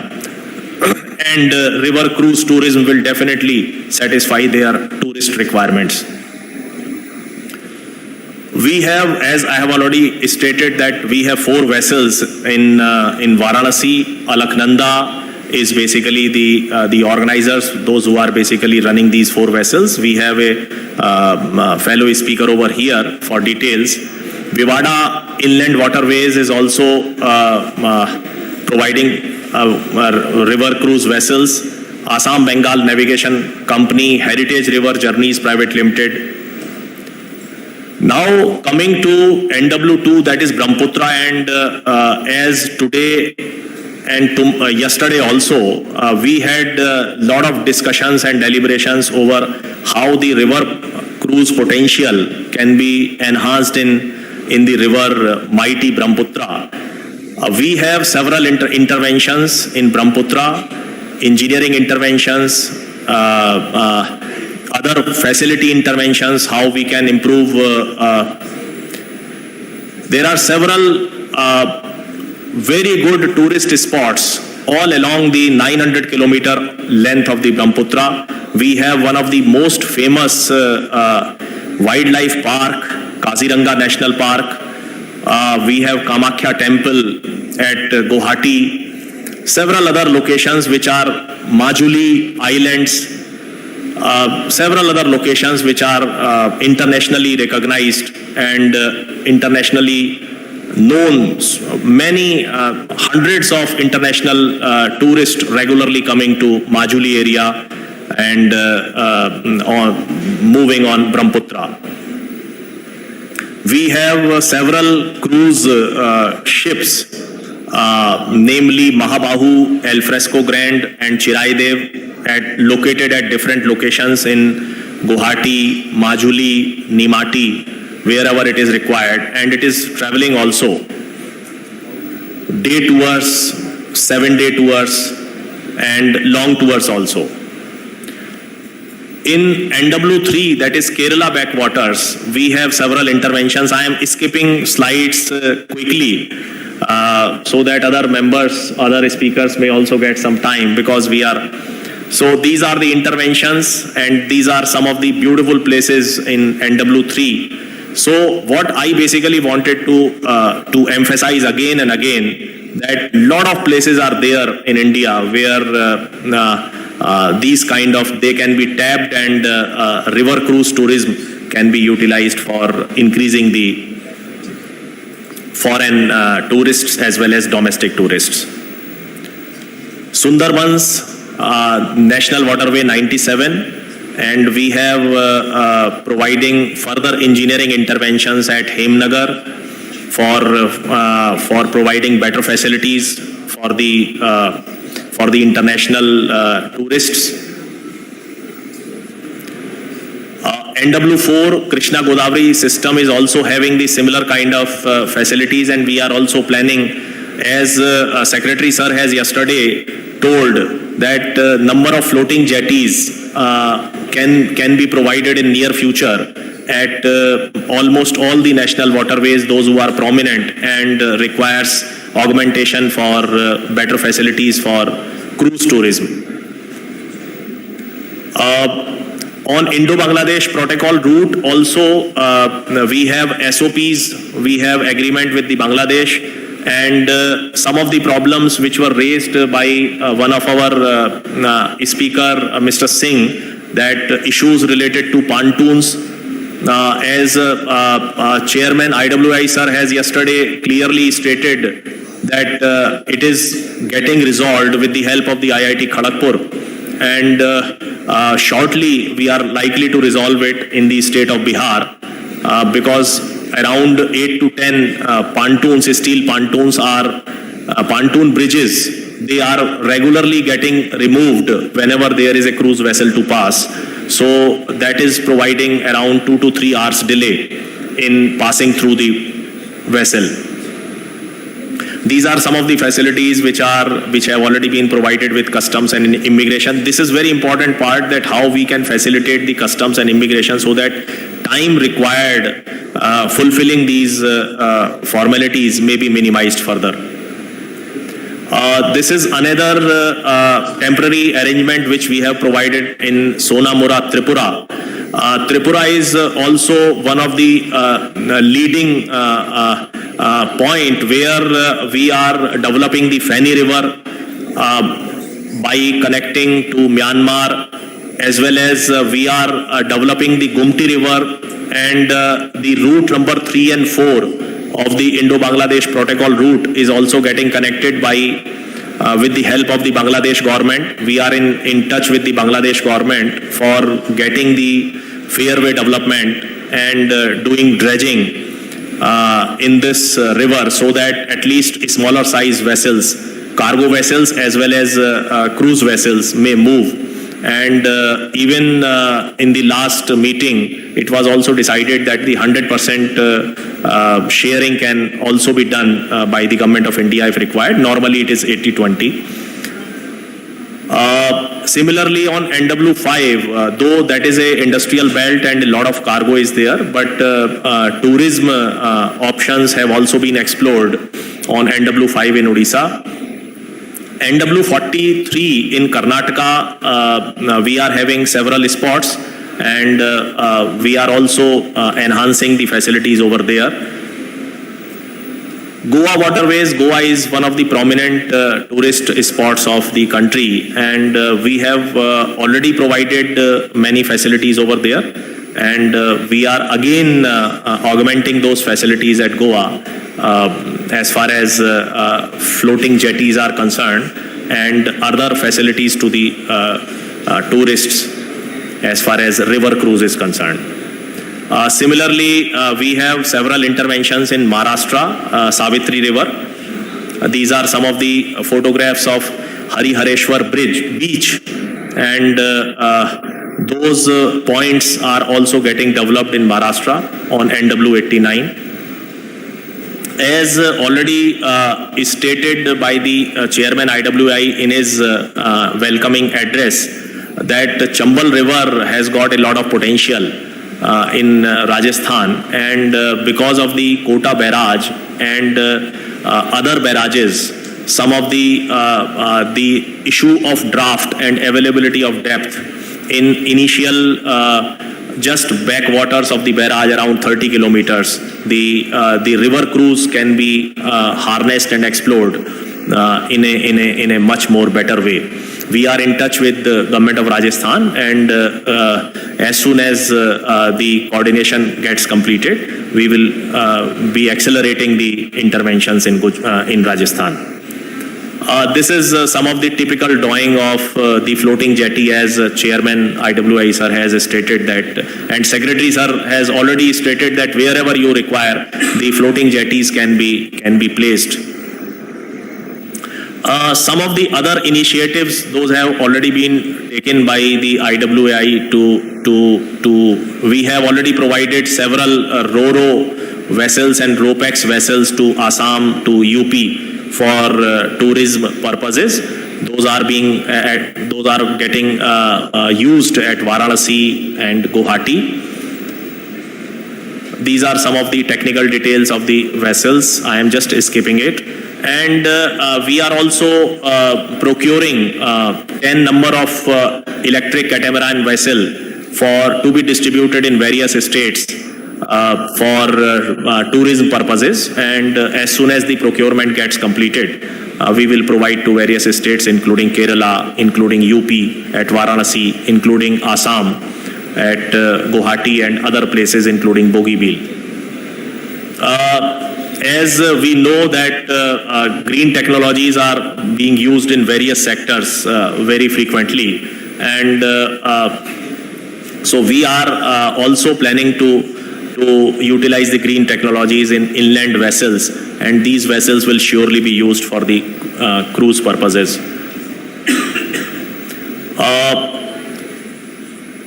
Now, I would like to summarize some of the issues and how we have basically gone through last 2 days and how we are basically thinking in time to come.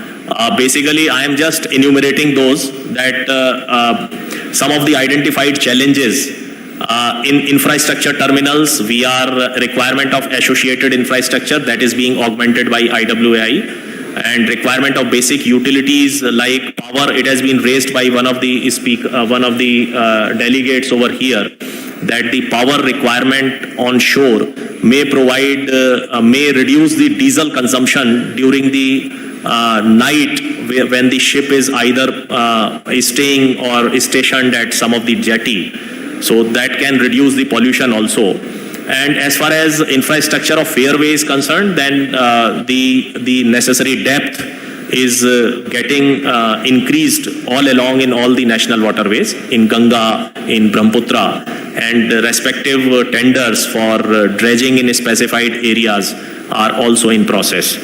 As far as removal of pontoon bridges are concerned, the new technology related to quick movement of connection and disconnection of pontoon bridges are also being planned in consultation with the IIT Kharagpur. Regarding the vessel financing, this was very important issue which have been deliberated at length and which basically states the short tenure of funds, and it is one of the limitation. And financing option is also limited. High collateral requirements are being asked by the banks, at least around 100% for that, because the recovery issues are there with the banks. And non-acceptance of the vessel as collateral is also creating a lot of issues. And policy and regulations, seamless custom clearance and immigration, it has already been discussed yesterday. And permission of various licenses, synchronized efforts, and skill development. With this, I will end my presentation over here. And once again, thank you very much for providing the opportunity to IWAI in this conference to provide brief status of the intervention being provided. Thank you very much. Namaskar. Thank you, sir. Our next presentation is by Mr. Joost Oendak, Vice President, Group Product Development, Viking Cruises.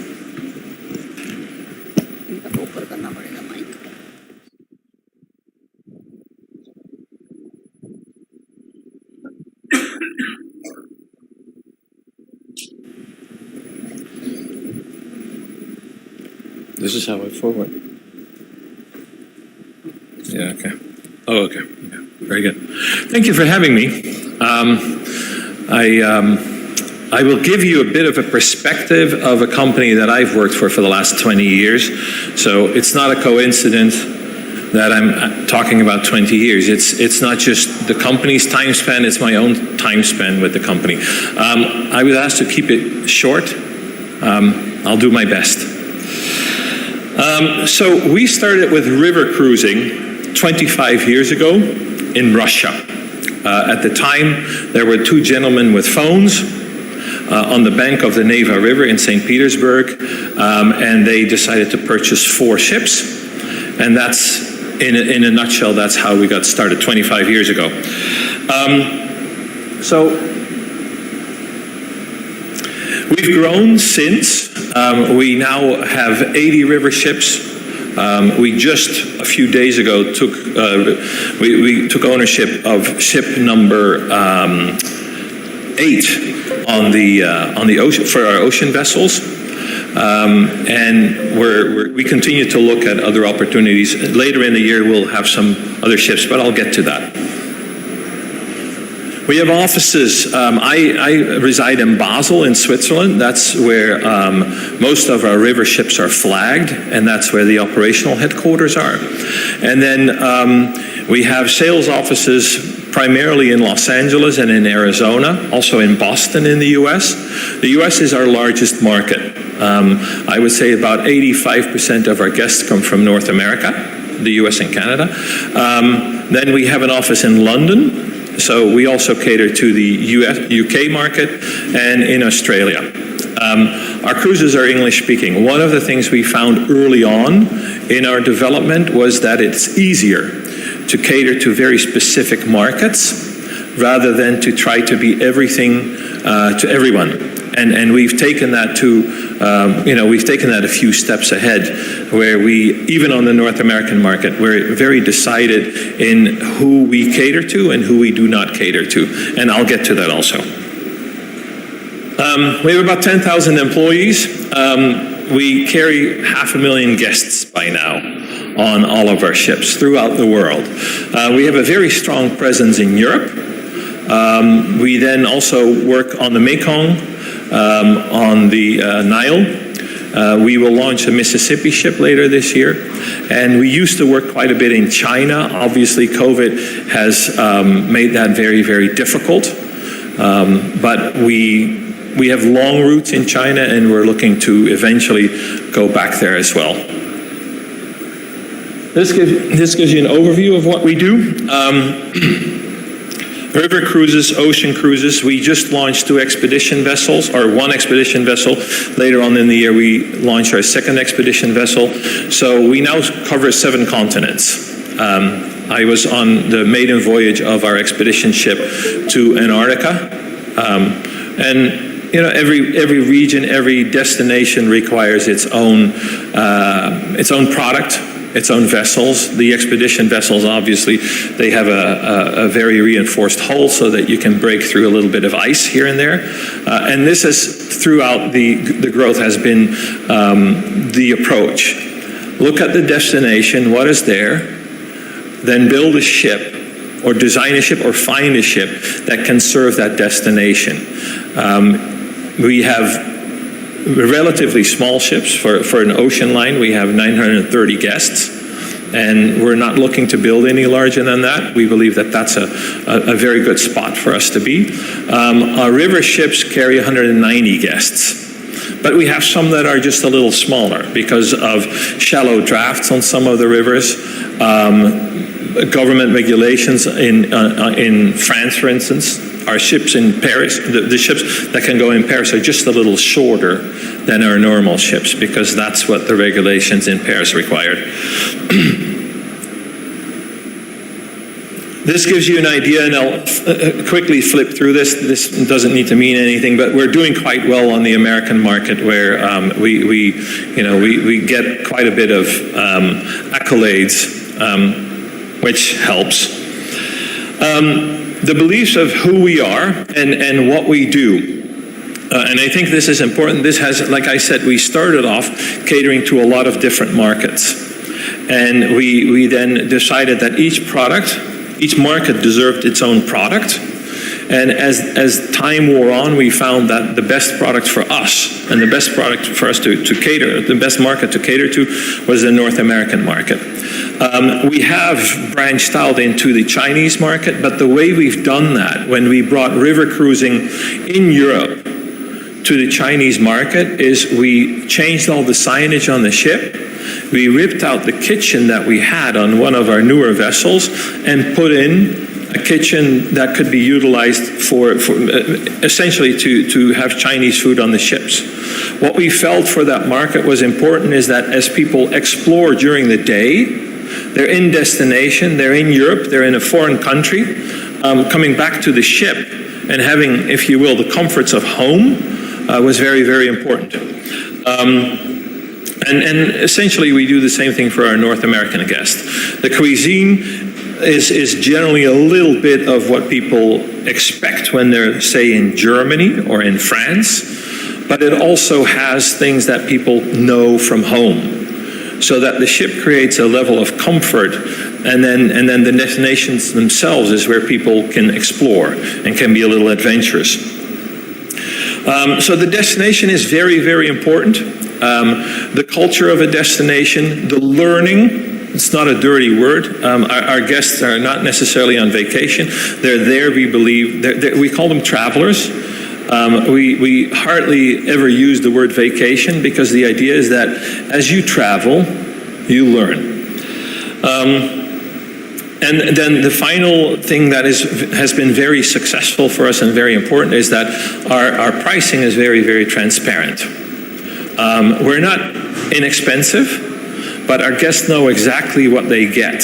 So for us, what has been very important is to set expectations very well. Our North American guests do not like surprises. They may like a cake on their birthday as a surprise, but that is about as far as it goes. They don't like surprises. They want to know exactly what they get. And that is both when it comes to what people pay and what they can expect on the ships. One of the big things that we did on the North American market from a very early time on is we focus on a traveler that is about 65 to 70. It's a little earlier now, 55 plus is what we call it.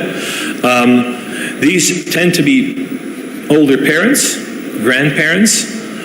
They do not get to bring their children. We have an age limit of 18, and even though that every once in a while gets us in a little bit of trouble because people want to travel with big families, we just say, okay, then we're not for you, because we find that our guests like it, that the ships are relatively calm and quiet. All of us that work with Viking, we have our own children. They're a blessing. But I can tell you on a ship, when you don't have children running down the hall, that's nice too. So this is the list, and I will not bore you with the entire list, but this is something that you will see quite a bit in our advertising. It's a deliberate way of explaining that, you know, we believe in catering to our guests, in telling them exactly what they can expect, and also letting them know what they don't have to expect. And if any of the things on the list is something that people really like, then we just need to tell them it's you know, we're not for you. This is an image of one of our long ships, and those we started in 2012. We launched 6 of them, and they are custom built. They are just big enough to fit inside the smallest locks that we travel to. They were quite a success. We started with 6 in 2012. We added another 12 in 2013, and then in 2014 we christened 17 ships all over Europe. And they have been quite successful ever since. We have 67 of them now, and then we have some ships in other parts of the world. They carry 190 passengers. Some of them are a little, like I mentioned, they're a little smaller because they're purpose-built for a particular river. Again, Best River Cruise Line, we're quite proud of that. By now, for the North American market, we have about half of the market share in Europe. And again, we believe that that has a lot to do with, we tell you exactly what you can expect and what you cannot expect. 2022, we will operate 67 ships. We have, you know, the ships that we started with in Russia, obviously, we're happy that they're still there, but they're not operating. We also have a ship in Ukraine. And last I heard is the ship is still okay. But, you know, we also have a lot of, it's very sad. We have a lot of crew from from Ukraine. We have a lot of crew from Russia. We look after these people as they're not being able to work, but it's tough. It's been tough for us. This is a typical cruise. This is 7 nights between Amsterdam and Basel. And last year, or the last year before COVID, we carried 78,000 guests. That's 14 ships. We depart every day. And these ships go up against each other in the sense that whenever a ship starts in Amsterdam, you have a ship that starts in Basel as well. In France, like I mentioned, we adjusted the size of the ship so that we could dock very close to the Eiffel Tower. We felt that that was enough, being so close in the center of Paris was important enough to adjust the size of the ship. And then I'll give you a quick overview of what we did during COVID. We suspended all operations in March of 2020 very quickly because we realized that we were running out of places to go. We actually had one ship that was on a world cruise, and I remember the day when we heard that we couldn't go to Hong Kong because Hong Kong was closed, and we said, oh, that's terrible. Little did we know at that time what was going to come next. And so the ship sailed through Southeast Asia, never touching land. It sailed past India, never touching land. And it ended up in Dubai. And the people in Dubai were glad enough to take our guests off the ship and back to America. And there were, of course, concerns that people may be sick, but we could tell them that our guests were in splendid isolation. They hadn't seen land for 20 days. And that allowed us to bring them back to North America. We very rapidly began to develop a program with figuring out how to work in COVID times rather than say just wait and see what happens. So on our ocean vessels, we have labs. We can test all of our guests every day. And we've done that until now. We're now, as things open up a little bit more, we've started to test a little bit less. But we tested our guests every day, and that allowed us to resume operations relatively quickly. On the rivers, we do this with labs that are strategically placed. We test people in the morning. The specimens are brought to a lab, and by the evening, we know who's positive. We hired Raquel Bono, a retired vice admiral from the U.S. Navy, to help us with the effort. She's a medical doctor, and she set up our program. And going forward, we're quite bullish that we will be able to master this also for, we're trying to work on a model that is somewhat future-proof. One never knows what's coming our way, but we try very hard to make it possible to operate even in very difficult times. This is a ship that we will launch in the Mekong in November. It's a joint venture.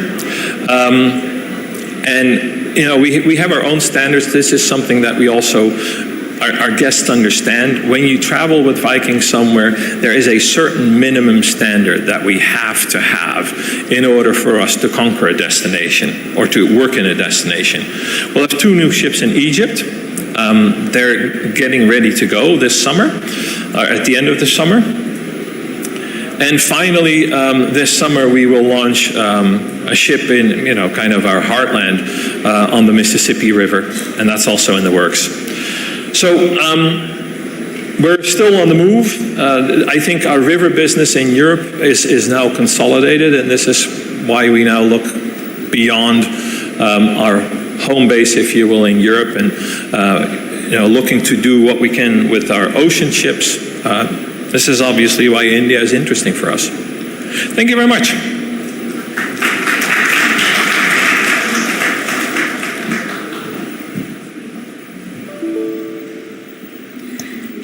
Thank you, sir. I will invite Mr. Raj Singh, Chief Executive Officer, Heritage River Cruises.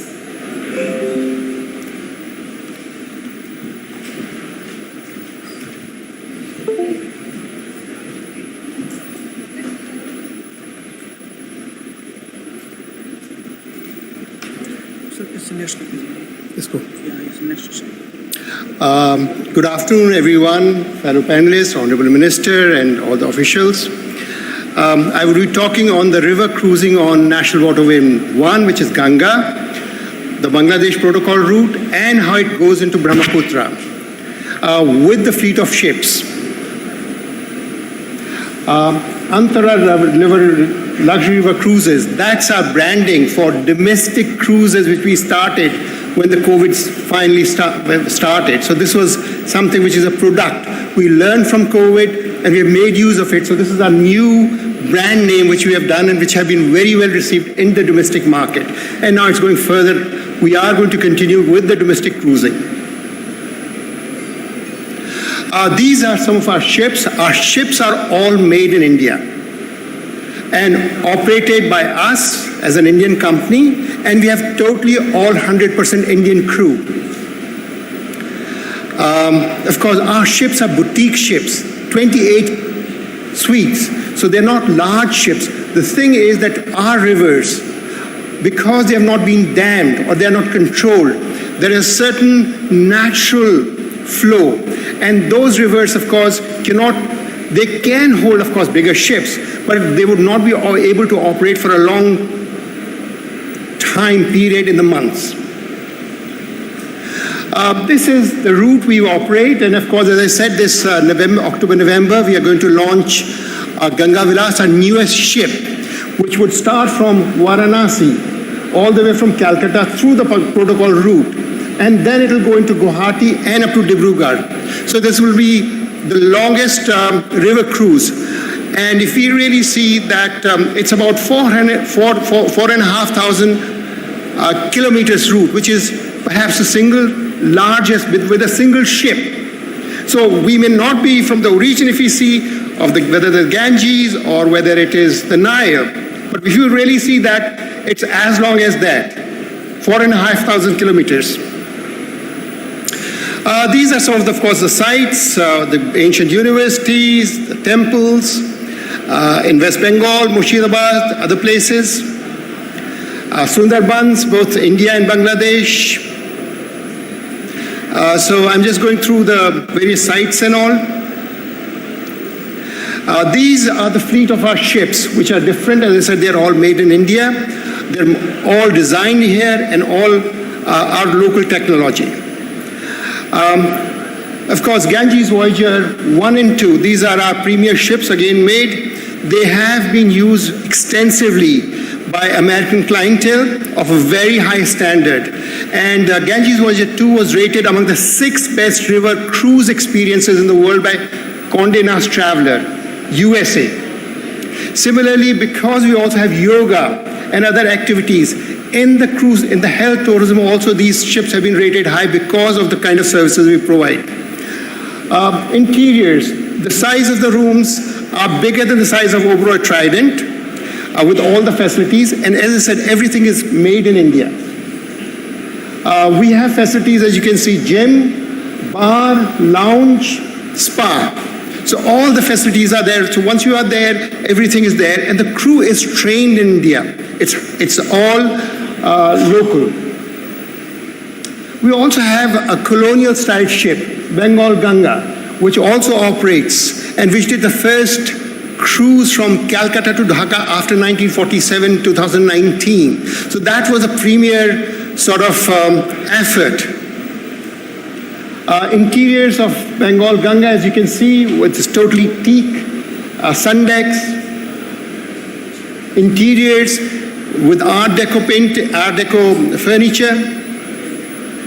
This is our newest ship, Antara Ganga Vilas, which is the one which is going to be operating. Now the thing is, we talk of colonial, we talk of Mughal. What I'm talking of is Indian. This ship has all the furniture, everything is post-independence. So it's designed on the designs which we have in the 50s. As you can see, it's got these beautiful windows which we have, and state-of-the-art and sun deck and everything, as we do. So everything, and in fact, even the textiles are being sourced from Varanasi, from where the textiles went all the way to Tibet for the monasteries. So it's the same people are making our textiles for the cushions and everything. And so that gives you an idea of the quality of the ship and of what we have in India in terms of textiles, furnitures, which is post-independence. not colonial, not Mughal, not British. Interior, you can see the furniture with the gym, spa, dining hall, restaurant. We also have Nauka Vilas, inspired by Lord Krishna's boat. And this is again locally made, totally made of wood. And so the Ganga itself has its own character. You have to know the challenge with operating in our rivers is they're very different from European rivers or the other rivers because they have not been dammed, unlike in Europe where you can channelize it and all, or even in the Nile where there are places you can do only in certain areas, whereas our rivers are kind of changing, the courses are changing, and so you have to design your ships keeping in mind what can sustain, whether it's a draft, whether it's even the air draft or the bridges under which it goes. So these things we have learned over years after operating. They're not written anywhere in the books. It's just by experience. Even the engine horsepower, what sort of filtration plants you need. Of course, when we cruise, we also do cultural dances and everything. Our food, especially the fresh food, is locally sourced. Now I'll tell you some of the upcoming projects. The thing is that all these projects which I'm saying are feasible. We have done the practical first hand there. There's a wonderful opportunity to cruise from Srinagar to Wular Lake. You can do a 3-4 day cruise. But the thing is that the ship again needs to be designed for that particular river. You can't transport Ganga ship to Jhelum. And it can be done. So we have these projects which are in mind. Chambal, as member technical was saying, is the river. I am from Rajasthan. And that's where, again, you have to have a different kind of ship. But there are possibilities and feasibilities as well. One of the things is I went to Ayodhya myself, Varanasi, and did this actually by country board, the survey from Ayodhya to the Ganga Chapra. So you can actually have, again, you'll have to build a special kind of boat. You can't have because of the ships, because of the bridges and all. So you have to take those, but it can be done. You can join both Ayodhya and Varanasi by a river cruise of 4 days or 5 days. So it's possible. We have already done those. MP, Madhya Pradesh, Narmada, again is possible. We have done that. All these research, all these projects we have done in the last 5 years, going to each places, traveling and knowing about the things. Narmada, the same thing. We are also going to operate cruises in Orissa. We already have 4 catamaran ships which are there. We have to upgrade them with the government of Orissa Department of Tourism. So this is bound to go. So this would be a wonderful cruise into a national park, Bhitarkanika, and that would be from October onwards. This is another thing which can be done from Tripura on the Indo-Bangla Protocol route, because if you see Komila, it has a beautiful Buddhist, it's one of the largest stupas and other things. So you can come all the way up to actually Dhaka.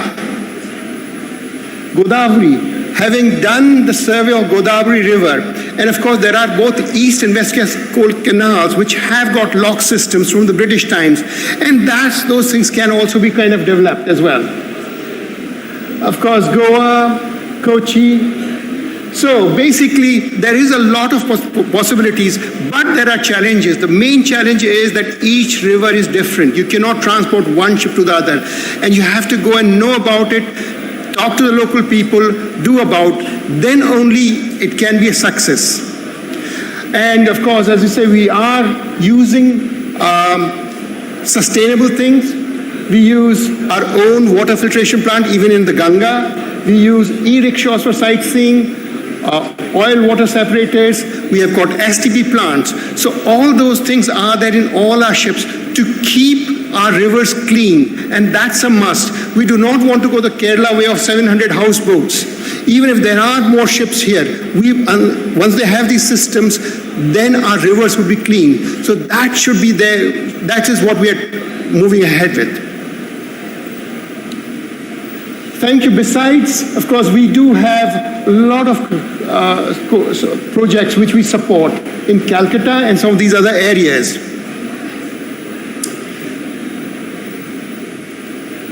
Thank you. Thank you.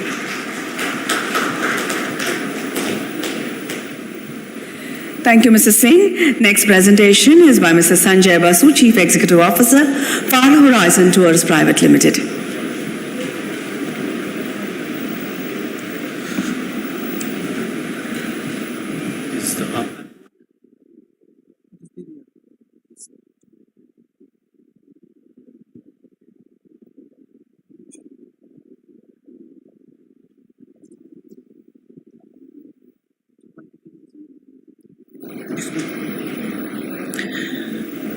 Good afternoon. I wanted to first and foremost thank the Honorable Minister for his very encouraging words. Having been in the cruise sector for 25 years and in the tourism sector for 38 years, really a pleasure to hear the pedestal that you're giving to the sector. Thank you very much. I also wanted to thank the Secretary, the Chairman, the DG. Thank you for this opportunity to bring in front of you all the work that we have done and the possibilities that we see going forward. And of course, to all the dignitaries on the dais and off the dais.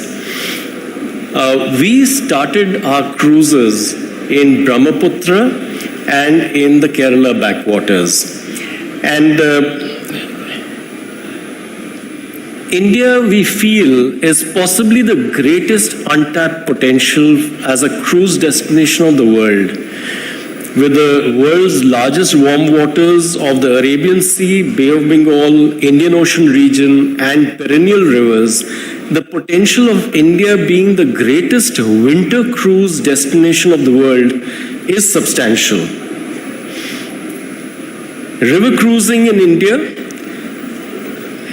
Rivers in India have been home to the birth of civilizations.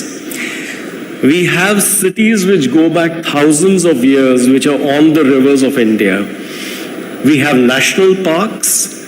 We have such a rich heritage along the rivers that it is a journey which becomes memorable for life. Starting with the Brahmaputra River, this is possibly one of the most beautiful rivers of the world, navigating under the shadows of 7,000-meter high snow-covered Himalayan mountains, sailing through the Kaziranga National Park, which has been called the Serengeti of India. You have a natural paradise which is just stunning. You are seeing your cultures, you're seeing nature. This is the MV Mahabahu. It's a project which we have had the honor of collaborating with Assam Tourism as a joint venture. The ship is 23 cabins with a swimming pool, spa, passenger elevator between 4 out of the 5 decks. And it has been called by Travel Insider magazine as being one of the 10 top river cruise ships of the world. And Sunday Times called this as being one of the top 50 adventure holidays on earth. This is the kind of stunning views you see when you cruise on the Brahmaputra River. From 3 to 5 mountains which are above 7,000 meters. And they are within almost like a grasp from the river itself. The wildlife of Kaziranga, I remember one client of ours on the cruise said that she felt like Catherine Hepburn on The African Queen, a movie that made Africa famous for the wildlife that Africa has. We have the tiger, rhinos, elephants, wild buffaloes, dolphins, and over 400 species of birds. Tea was born here. The English breakfast tea was born in Assam. And this is the home for tea and the cultures which is amazing because it's a mix of Southeast Asian, Indo-Chinese culture, which is very, very unique. The Big Five of Kaziranga. You hear about the Big Five of Africa? Well, we have our own Big Five. The wild buffalo with possibly the largest horns any buffalo has anywhere in the world. Herds of elephants. Once we had to stop the cruise ship to let a herd of elephants swim across the river. And when the traffic jam was over, we continued sailing. The largest population of rhinos on earth. We tell our travelers that if you don't see 30 rhinos on a safari, it's money back. That's how stunning the wildlife is. Deers, I love to show this photograph of this tiger. A very rare tiger. He's a different gene. It's called the golden tiger, also fondly called the tabby tiger. And this tiger is visible only in Kaziranga National Park. It's a birder's paradise. 474 species of birds, with 4 species of birds which are 3 feet and above high. So these are really big birds. A culture which is very warm, very colorful, and very, very closely connected. Tourists, go and want to take photographs of locals, and the next thing you know, the locals are taking photographs of the tourists. It's such a lovely cultural connect. And that is a look at the river, the dolphins. In the evenings, we tie up to a deserted sandbar or a sand island, set up a bar, barbecue, bonfire, and people without any shoes, they just walk off into the silver sands, enjoying the nature. The ship itself, with a swimming pool, spa, and an elevator, it is possibly the most elaborately amenitized ship in a river. Coming to the backwaters of Kerala, known as the Emerald Waterways, the green Venice of the East, National Geographic called it as one of the 3 most beautiful destinations to see. We started our operations in the backwaters in 1997, which was the start of river cruising in India. It's a destination which is lakes, lagoons, rivers, and canals. The scenery changes. You are sailing in places which are, the canals are 20 feet above the paddy fields, held together with dikes. You're literally sailing up there, looking down at people working down below. You're sailing on lagoons which are separated from the sea with a narrow beach. You stop the boat, take your towels, go into the sea, come back, board, and sail on. You are in waterways which is lined with coconut trees, very, very green, very beautiful. You are sailing in canals that are so narrow that the villages, the houses, are almost brushing along the side of the boat itself, very intimate with the local cultures. Kerala is, God's own country. It is a great, beautiful, colorful culture. You see a lot of artisanry villages, you see a lot of cultural shows, you see a lot of dance forms. It's a very, very rich culture. And you go to bird sanctuaries, you see a lot of bird for those who are interested in ornithology, visiting villages that Google can't find.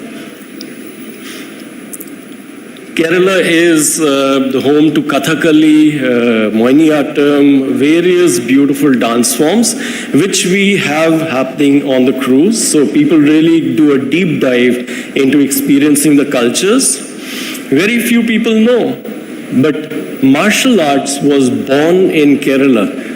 Kalari Payut was the birth of karate. The monks from Kerala went to China, and there they developed the karate as a famous martial arts, but it all started from Kerala. That's the Vaikundam. This is a 9-cabin canal cruise boat. I would like to relate a little story. In 2002, the then Honorable Pujaniya Vajpayee ji came on board this boat, and I would say that was the day river cruising was born, because Kerala backwaters and the Vemanad became famous, and it then just never looked back. It just grew from there. Challenges on river cruise is there. The opportunities are huge. The successes have been beautiful. The journey has been lovely and adventurous. But there are a few challenges. We need to develop more infrastructure, especially dedicated tourist jetties at the destinations. There are jetties already, so it's functional. But if it can get an upgrade, it would be wonderful. Where possible night navigation can be developed, it would be really lovely, because we can do more then. We can do navigation at night and more sightseeing during the day. We need a very strong publicity to bring the greatness of the Indian rivers and the cruise potential to the world. The world has only started to now wake up to the immense potential that our waterways and our waters have to offer. Certain facilities need to be developed, especially in the Upper Ganga and Brahmaputra, because we are very far away from any dry docks. So floating dry docks is what really works for us. Of course, there's work going on to develop the channels, remove the lower bridges so that more areas can be accessed. This is something that's a greater challenge in Kerala specifically. Certain destinations which have airstrips on the rivers like Tezpur and Malda, these, if they could be activated, we could do more hop-on, hop-off from the cruises. And then we have certain national parks on the waterways, which we cannot access from the water. So we have to do long drives around. If we can get permission to access the national parks from the rivers itself, that would be a great boost, because the travelers would be able to go more directly and easily into the national parks. A channel for GPS reading, which can be given to us on a daily basis, would be a great help, because being alluvial rivers, the riverbed keeps changing on a regular basis. Going from rivers, I wanted to take this opportunity to flag the potential of coastal cruising in India. Starting from Dwarka, going till Puri, Konark and Calcutta, we have scores of beautiful destinations from Dwarka, Somnath, Diu, Sindhudurg, coming down to Kerala, and then Kanyakumari and on to Rameshwaram, Puducherry, Mahabalipuram, and then on to Puri, Konark and Calcutta, and of course the Andamans and Nicobar Islands, where Andaman has a functional volcano. These are destinations which are just waiting to happen. Request is if we can go beyond the 5 ports and build very simple piers at these destinations, to just visualize, to have a pier at Somnath Temple and a cruise ship coming, putting people there with tenders, and people just walking into the temple from the ship and then walking back and then boarding the tenders, going to the cruise ship and carrying on. These are coastal cruise ship concepts where smaller ships with lesser draft accessing the coastal area of the country. We could be looking at 500 ships being developed in the waters here. So this is just a concept that I wanted to flag. A few attractions on the Indian West Coast, from lions to temples to beautiful natural destinations. A few attractions on the Indian East Coast, from tigers to temples, and again beautiful destinations to visit. And then the entire Bay of Bengal, Arabian Sea region with all the neighboring countries, we, including our rivers, possibly have about 35,000 shoreline, waterline destinations to cover, which is possibly the greatest warm waters on earth.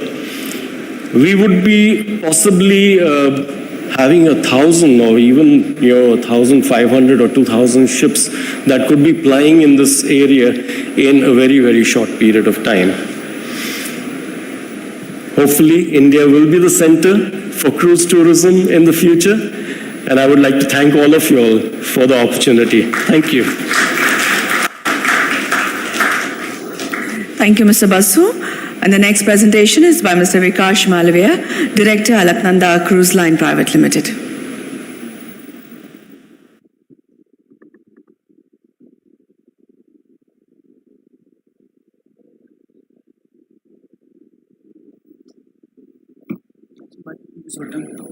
This, right side. Namaskar and pranam to everyone, Honorable Minister Sir, Secretary Shipping Sir, Chairman IWI, NDG Tourism Sir, and my seniors of the trade on dais and all the eminent guests on below the dais. Namaskar and pranam to everyone.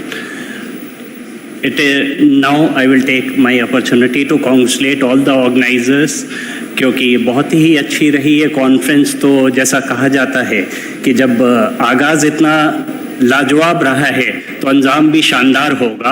With such a good beginning I am sure we will all achieve our desired goals. And my presentation is based largely on sector specifics of the river cruising, opportunities and challenges.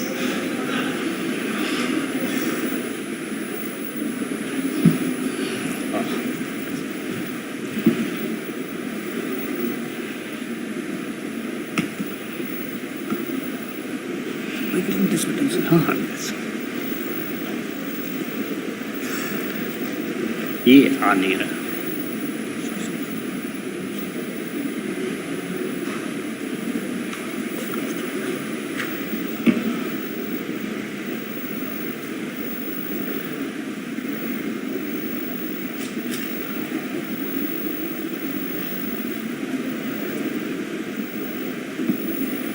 Some problem.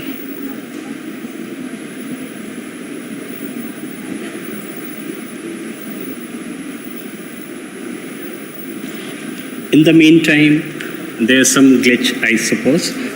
In the meantime, taking initiative on the call of our Honorable PM, I will request you all to plan your visit to our place, holy city of Kashi, under his call, Dekho Apna Desh, and be our guest.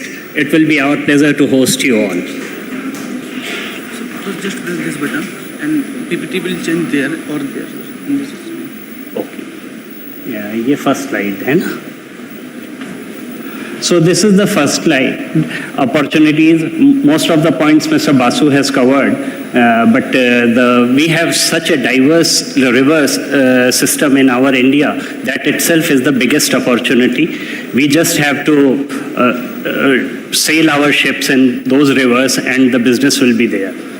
Challenges are still there, definitely, but the diversity is the biggest opportunity. We are in the nascent stage, so growth possibility is again the opportunity, and we can have short duration cruises like we are having in Varanasi. We are having short duration cruises for about 2 hours and day long cruises for 8 to 9 hours in our area. That is what I was calling, or taking the lead from our Honorable Prime Minister's call, Dekho Apna Desh. Immense potential is there for domestic and due to COVID. We have to concentrate on that thing. Cruising, at many tourist places, water bodies are there, but we are not utilizing the water bodies for tourist purposes most of the time. So that is again itself is again a new opportunity. We can get the better technologically specific boats, more safer, more with the world standards of safety and security and other features for the tourist purpose. Unification of tradition with the technology. These are the benefits, positive addition to the tourist attractions of a location. On an average, it is said that one tourist contributes to direct and indirect employment to 40 people. That will boost our economy. And for more than 4 hours of any activity creates one more date, one more day to destination. So that can be added, and one more day stay of the tourist in particular destination gives immense boost to economy of that place. Being organized trade, definitely government will also get benefit. Like we are in Varanasi, more than thousands of country boats run, but they don't give a single penny to government by any means. But all the passengers of Alaknanda cruise line at least pay GST on their tickets, and that is revenue booster for government also.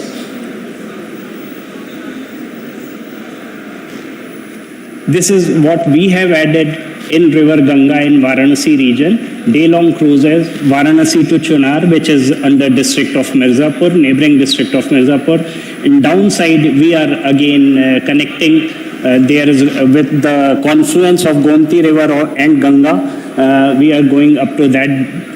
That will be a 9-hour journey. And we have introduced as new product weekend dinner cruises in Varanasi, where we serve vegetarian food, buffet dinners of 2-hour duration to our guests. These are the challenges for new entrepreneurs to get proper permissions. Addressing of local issues, lots of local issues are there. We faced tremendous resistance from the local boatmen to start the services, that kind of things. Proper product placement is again a challenge. Specific hardware suitable to location, Mr. Raj Singh was addressing. Every rivers require different kind of boats and everything. International standards of services, because now even our local domestic tourists are very well aware and they don't want anything substandard. They are totally global people, so we have to maintain one standard whether we are catering to domestic tourists or international tourists. Standard should be one and the best in the world. Lack of standard rules, regulations and clear-cut policies in many states, like my state, UP, don't have any waterways policy, clear-cut waterways policy is still developed. So that kind of things, at many places you can face challenges like that if the state doesn't have a clear-cut water policy. Shortage of trained and skilled manpower training institute, that is again a challenge for the entrepreneurs. To address the challenges first thing is to identify the suitable locations, geographical challenges of the locations, local issues I have addressed already, license and permissions of local government bodies, wildlife permissions and other things, they are very tough. I can, from my experience, I can say green permissions and wildlife permissions are the toughest one to get. And when we started our Alaknanda in 2018, we were trying our best to get as Ganges at that time in Varanasi was a designated wildlife sanctuary, tortoise sanctuary, and we had not got the permission. And our vessel arrived in Varanasi. We were ready for the services, but we could not get the desired permission from the Wildlife Department of UP. But IWI, I must thank you, Ministry of Shipping. IWI were the great help. IWI provided their permission to us so that we can operate from day one. Thank you, sir. That kind of support from government department, I am sure. Whenever problems are there, this is a new government and they are ready to help you out in all the possible manners. Yeah.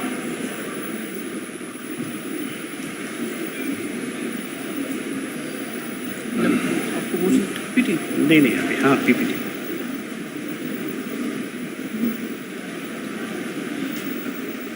अभी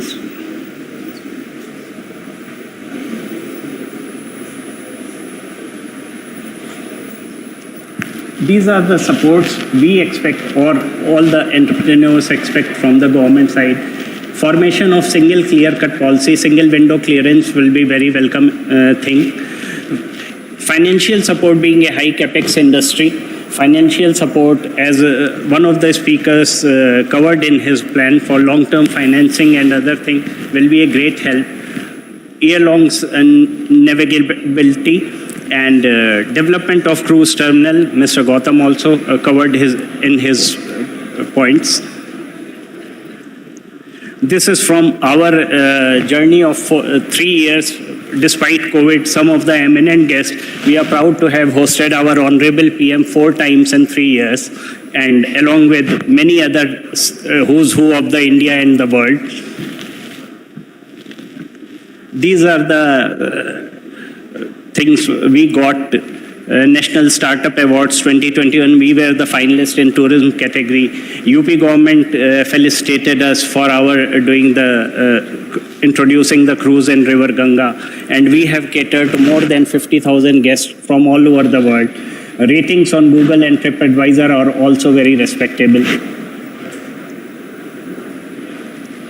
Now, I can, Chairman sir, you can add in your plans, you can add National Waterway 40, Ghagra. We are very soon going to introduce short duration river cruise tour, a similar kind of what we are doing in Varanasi. That cruise tour will be dedicated on the theme of Ramayan in Ayodhya. It will be called Ramayan Cruise. We are naming the vessel as Raghukul dynasty, our Lord Ram belonged to, and it will be, the cruise names will be Raghukulam, and the tour Ram will be largely based on the theme of Ramcharitmanas Ramayana. And PM sir has already announced this and appreciated this thing. Thank you. Thank you.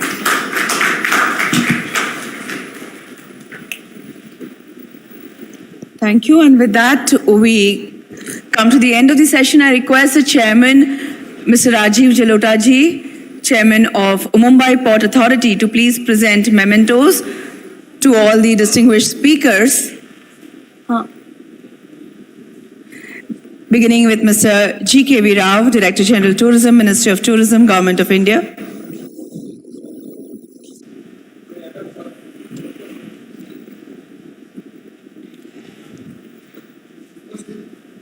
Mr. Ashutosh Gautam, Member Technical and Member Traffic, Independent Charge, IWAI, Government of India.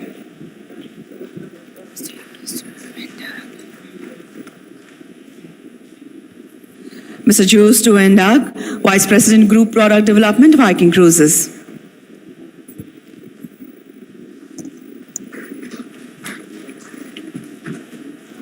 Mr. Raj Singh, Chief Executive Officer, Heritage River Cruises.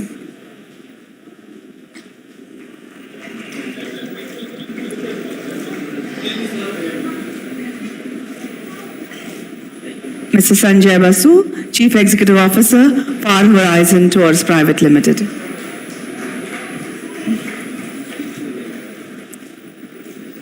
And Mr. Vikas Malviya, Director, Alaknanda Cruise Line Private Limited.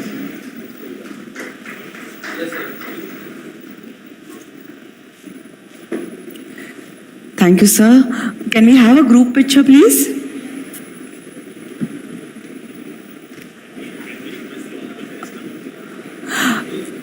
Can I request, on behalf of all the speakers, can I request the Honorable Minister to please join us for a group photograph?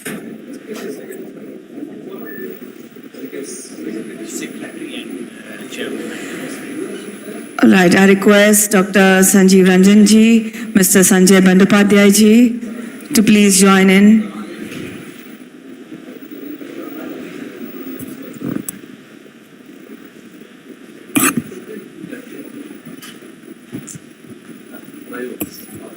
And of course, Mr. Rajiv Jalota.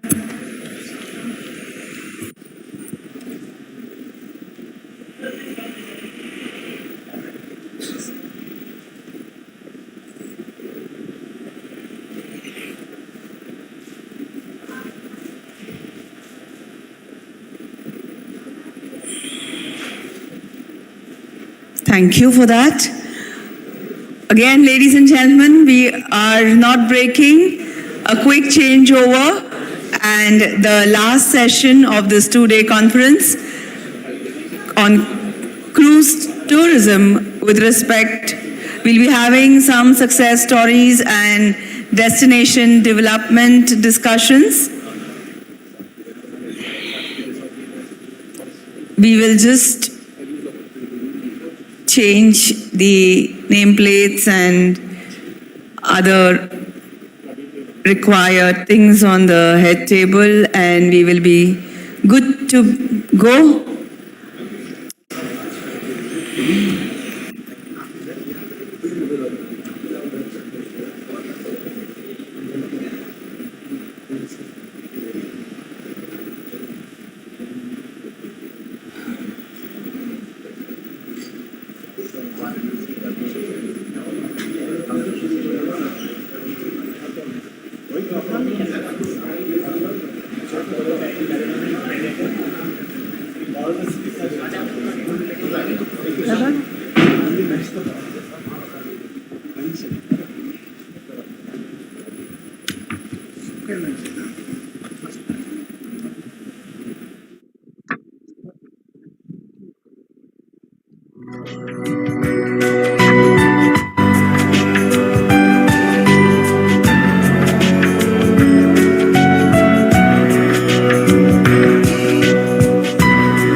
The last session, ladies and gentlemen, cruise tourism, success stories and destination development.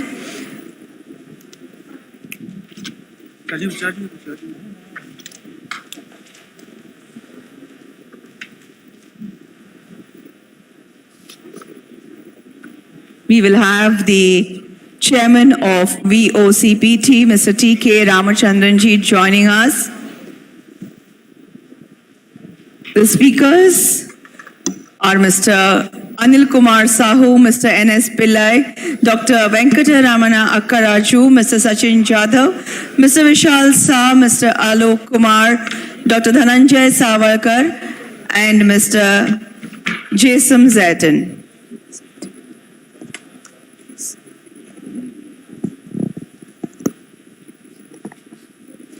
The session will be moderated by Madam Parul Singhal Garg.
We are not sure whether welcome address Pavana and Pune. Because minister has come to welcome address Pavana. सच में शुरू करना है बुलाना है ना फिर अगर वो रामचंद्रन को बुलाते हैं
Right, check. So, ladies and gentlemen, we will begin the last session of this two-day conference on cruise tourism, success stories and destination development. We have with us Mr. T.K. Ramachandran, Chairman, VOCPT.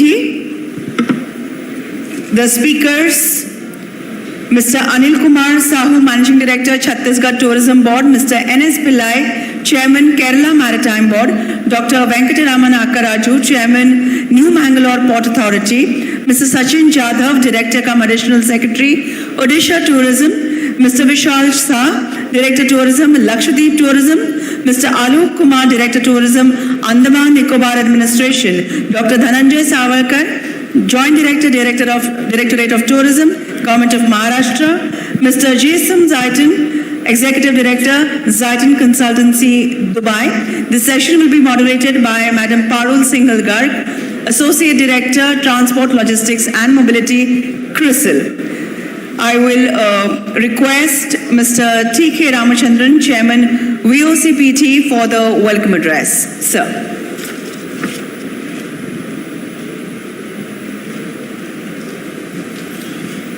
Good afternoon, everybody. It is my pleasant duty to welcome all the dignitaries on the dais on behalf of the Ministry of Ports, Shipping and Waterways and the Mumbai Port Authority. Honorable Minister was supposed to be here, but he's not here at the moment. So we welcome the Minister of Tourism and all the others to this business session on cruise tourism, success stories and destination development. This topic is especially dear to me since I was a few years back Tourism Secretary of Tamil Nadu for a couple of years. A warm welcome to all our panelists for the business session.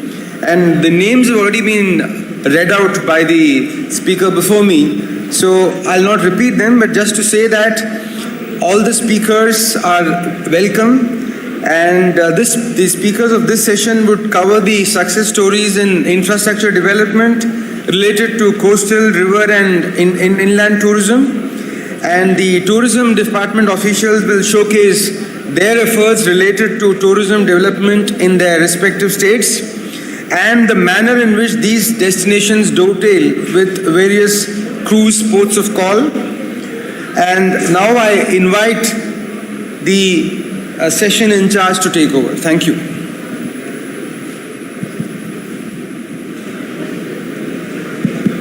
Hello. Yeah, thank you for having me here. So this session is very dear to me. Since yesterday we are celebrating the port infrastructure and the cruise success stories.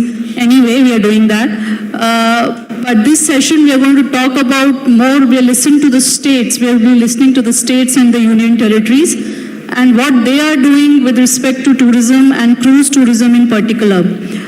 So without much delay, I would want to invite Mr. N.S. Pillai from Kerala Maritime Board to share his success story.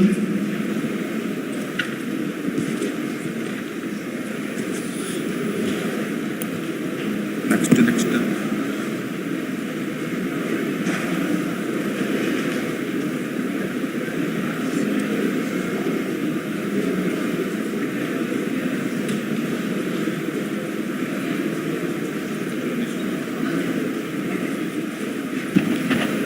Good afternoon to all of you. Already we are about 2 hours behind the schedule. Many of our speakers and even some of you might be in a hurry to reach your airport and all. So I am not taking much time. I will hardly take 5 minutes to finish my presentation about Kerala tourism and the potential of Kerala tourism. Already a lot of speakers have talked about. So just at a glance I will go through the presentation.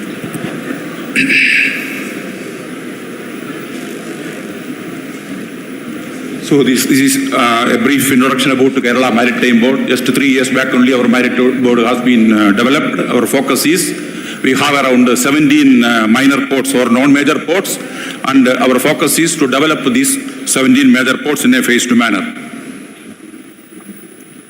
So our coastline is around 590 kilometers. Almost all the non-major ports are very near to the international shipping route. As all of you are aware, one major port is there, Kochi. Then we have Nayan Coastal District. Existing international container transshipment terminal is at Kochi. One more is coming up in Trivandrum, that is Vizhinjam, that is Adani Port. Then these are the different sectors where Kerala is focusing on tourism activities. A lot about our tourism have been talked about, so I am not discussing about all those things.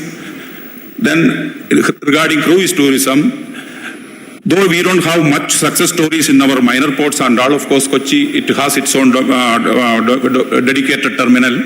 So a lot of cruise liners are coming there.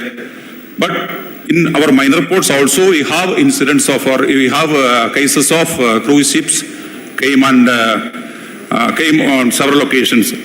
So international cruise lines port of Kochi two visit per month also on average. Regular passenger cruise services to Lakshadweep Islands from Kochi and Baipur. Short sea cruise vessel operators are also there in Kochi. Houseboat and a lot of houseboats are there in Kerala. I know around 2,000 houseboats are thriving in 2-3 different places like Kollam, Kumaragam and Aleppi. Then in one port, that is in Trivandrum, we have a port called Vizhinjam. There in last 2019 also a cruise ship has arrived.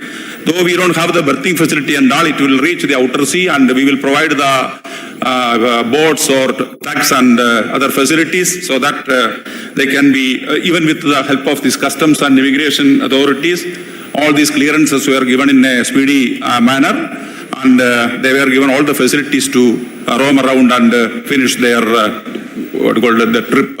So these are the non-major 17 ports. And out of the 17 ports, our focus is on these 4 ports. Kochi is the major port. The 4 non-major ports where our focus is Azhikal, Baipur, Kollam and Vizhinjam. For each port, Kochi I am not talking about. So Vizhinjam is the port in Trivandrum.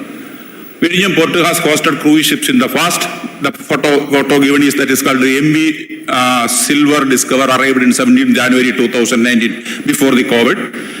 This port is very near to the international Adani port, which is coming up. Lot of development activities we have planned for Vizhinjam. It has direct access to tourist destinations in Kovalam, Puvar, Marthandam, Kanyakumari and all other tourist important places. Padmanabha Swami temple and all, you know. Then regular cargo ship service to Mali was there. So now it is stopped because of COVID and all. There are facilities for crew change also. 700 ships was completed within 22 months in Vizhinjam. In our minor port, we have the facility of crew change. International ships are coming and anchoring, and crew change facilities we are offering, and a lot of ships are coming. And we are also going to have more infrastructure in the Vizhinjam port. and there we have customs and immigration facilities. And what I request to the cruise operators are, if you want to come, you just to send us the sailing plan in advance and ask for the facilities which you require, other than the lengthy wharf for dedicated terminal and all. You can come and anchor in the deeper sea, and we will provide whatever facilities you require for taking your passengers to the shore. And in the past also we have done it, in future also we do. This Kollam is the next port. These two ports are south of Ernakulam or south of Kochi. In Kollam also we are going to have our ICP immigration checkpoint within another maximum couple of months. We are taking up with the ministry, and hope that within another 2 months we will get the ICP status. So it has, Kollam port has the infrastructure to host cruise vessels, direct short transfer to inland waterways, west coast canal. A lot of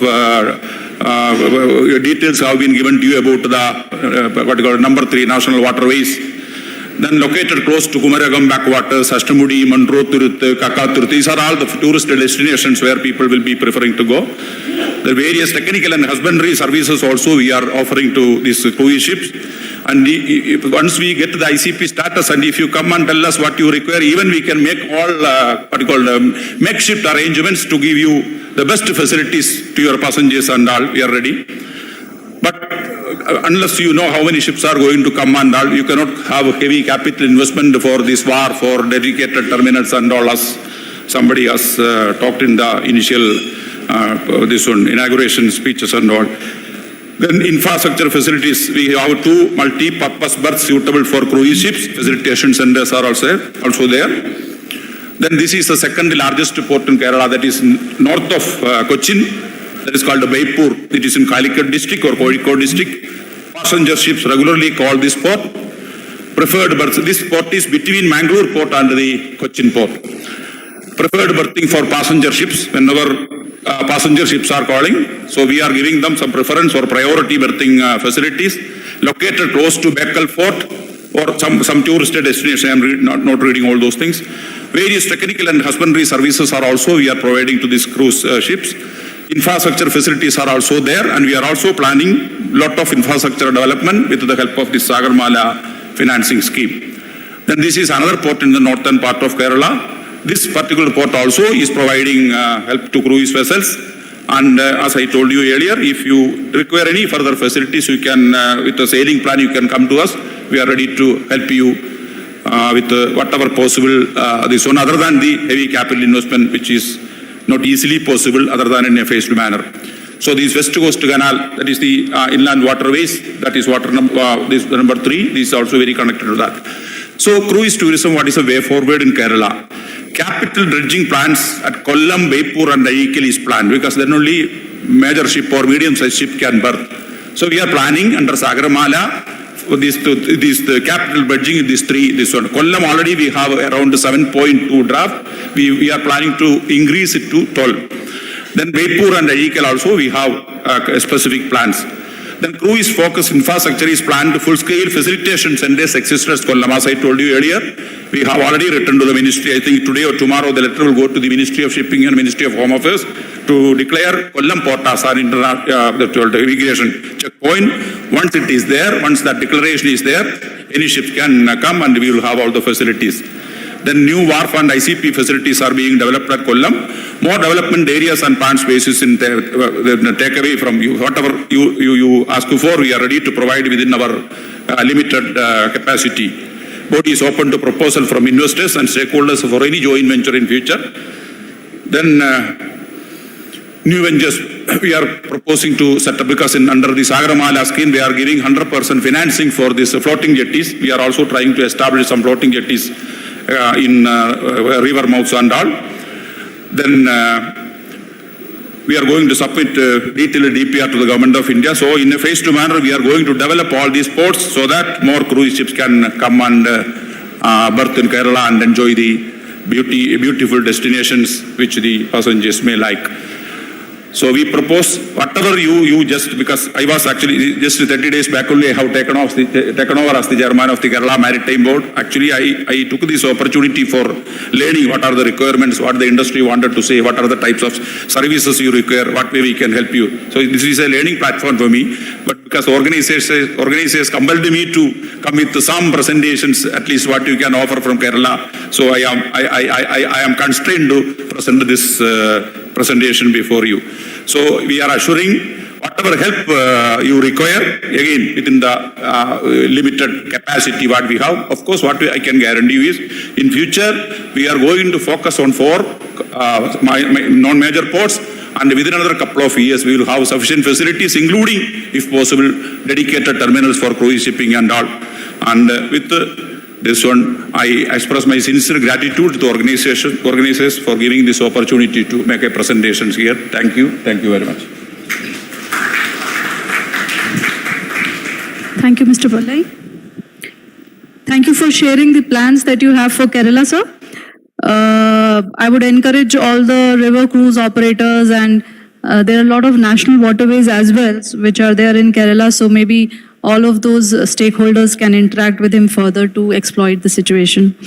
Now I would like to call upon Dr. Venkat Ramana Akkaraju from New Mangalore Port Trust. So from Kerala we move towards Karnataka now. Welcome, sir. This one. Good afternoon, everyone. I don't want to take much time, and I don't want to get into much statistics. I would like to go by what's happening and what we're going to do. As you all know, Parsurama Kshetra, the 320 kilometers of long Karavali coast studded between Western Ghats on the eastern side and Arabian Sea on the western side. You all may be knowing, because there is no representative from government of Karnataka tourism part. I am filling that role also. And I would like to tell you that Mangalore Port and government of Karnataka, we work with lot of synergy. There is no difference between us. I always interact with them. Almost every day I speak to both the additional chief secretaries, infrastructure, as well as who is also looking after Karnataka Maritime Board. That's the level of interaction we have. And in fact, in New Mangalore Port Authority Board, one of the board meeting we are going to have exclusively for tourism. Now, I'd like to talk about the Karavali coast, 320 kilometers. The beaches of Karnataka are very, very blue seawater, golden sand. They are the virgin beaches. I'm not competing with any other state beaches, but the beaches of Karnataka are at par with the global beaches. If you travel from Bangalore towards the northern side of Karnataka, that is in the direction of Goa, on the right side you see beautiful hills studded with greenery. On the left side you see the golden beaches with blue water. The scenario is so good, the scenery is so good that while you are traveling on the national highway towards the north, next to the highway you can see the beautiful sea. The Gokarna beach, the hills of Gokarna, the Omkar beach. From the hilltop, next you can see the sea. That's the beauty of Karavali coast. In fact, we had a series of meetings. Last week only I gave a keynote address for the development of Karavali coast in Karnataka. I have suggested an international cruise port, a port exclusively for cruise vessels with connectivity through heli-taxi services on the lines of hub and spoke model. I think you're all very veteran in this, you can understand. I don't want to get into much details. Now I'll talk about my port, the New Mangalore port. We have around 16 berths there, and we have eastern dock, western dock, and also the island. Now, this is about the New Bangalore port. You can see the beautiful greenery of New Bangalore port. This is the snapshot taken from the drone. And I'm talking about the eastern one, 1, 2, 3, 4. The one with the number 4 is the cruise berth, where you have 10.5 meters of draft. Here, I would like to mention one thing. Till the year 2018, we used to handle coal, which is a dirty cargo, conventionally. That means by using normal conventional methods. But after the year 2019 June, right from November month, we shifted ourselves to PPP model, and we are handling this dirty cargo coal through a closed conveyor. So you can't see an inch of coal at any place, any of the berths in Bangalore port. So I would like to again appeal that the thought or the misunderstanding that coal is interpreting with the cruise shipping at New Bangalore port is a story of the past. So presently there is no such issue, because we are handling every through global standard closed conveyor mechanism through PPP model. I would like to make that very clear. Then the second issue, long ago in the year 2017 or 18, people say that some passenger while walking on the carpet, they had some small injury, but we don't have any records. That must have happened at the beginning. But over a period of time, I would like to tell you, New Bangalore port has developed to such an extent that we are the first port to start the heli taxi services right from the berth number 4. And the former Union Minister for Human Resources had landed at berth number 4. I went and received him. So this is the success story. The coal, you forget, if any is having some wrong conception, please forget it. That's a past story. And similarly, if any uneven surfaces are there, that is also a mismera. Even we are having heli taxi services right from the berth number 4. Now, I would like to talk about how clean and green is our port. All our energy is through solar energy. We are self-sufficient in water. This is the blue waters. That's why in our port you can see peacocks. That's the level of greenery and beautiness we maintain in the port. Now, as far as the port other facilities are concerned, we are having berth number 4, where around 30 immigration counters are there. We are upgrading it to 70 immigration counters. We have very good synergy with the state government. Whenever a cruise vessel comes, we have all the buses, more than 40 buses lined at the berth itself. All the cruise passengers are taken directly onto the berth and they are taken outside the port. And similarly, recently we have roped in 2 electrical buses exclusively for transportation of these passengers who if they don't want to use the services of the cruise operators, they can use our buses also. We are going to start a dedicated gate for the cruise terminal itself, so that the business visa and the general visa issues are not there. And I assure you, at New Bangalore Port Trust, we get the best cooperation from the Department of Tourism, Government of Karnataka. We get the best cooperation from the immigration, the best cooperation from the customs also.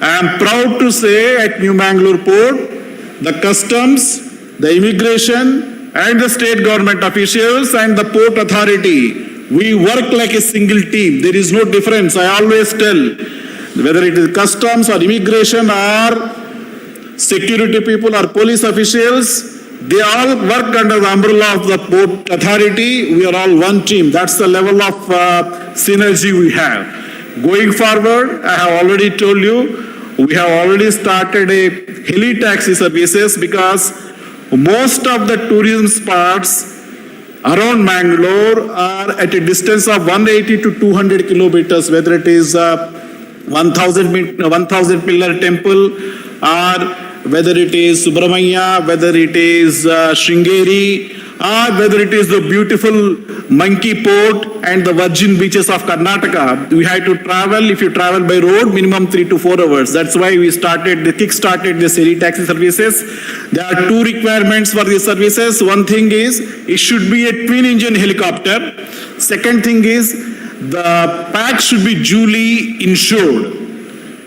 And third thing is, they should give the itinerary well in advance. For this, we sat with the Government of Karnataka officials. Government Industries Department of Karnataka has already started working. They have copied our model. In fact, they have started helipads at other places also. Now, because of COVID, we could not kickstart this heli taxi services. Once you bring the cruise liners to New Mangalore Port, you will have a different experience. We already have run 2 heli taxi services, one for the first day and second for the Union Human Resources Development Minister from the center. I am very sure with all these facilities in place, you will have a different experience. Kindly don't talk further about the coal because coal is a past thing, and don't talk about unforeseen, unexpected thing which might have happened in 2017, because between 2017 and 21-22 there is a lot of gap. Many things have happened, many developments have happened, and if at all any cruise operator, whether it is domestic or international, would like to have any further facilities at us, one thing is through the ministry you can come, you are most welcome. Or directly you can come to me also. I will call the state government officials. If you want, whoever domestic cruise operator, international cruise operator, I will take you personally to the Minister for Tourism in Government of Karnataka. I will make you sit with him. We will sort out the issues, including the immigration and customs. That's the level of confidence I have. That's the level of synergy I have. That's the level of relations I have with the state government. And I am very sure with all this, you will not only bring more and more vessels to Mangalore Port, and we want to augment for the economy of Karavali coast of Karnataka. Now presently it is around 10.08% of GDP of Karnataka. That's around 1,43,286 crores. We want to make it into double the figure. So we would like to have all your cooperation. So in our Hindu mythology, there is a saying, Atidhi and Abhyangati. We just don't look for Atidhis, we look for Abhyangatis also. Abhyangatis are our bonus. Not only bonus for the port, it's a bonus for the total Karnataka state. Jai Hind, Jai Bharat.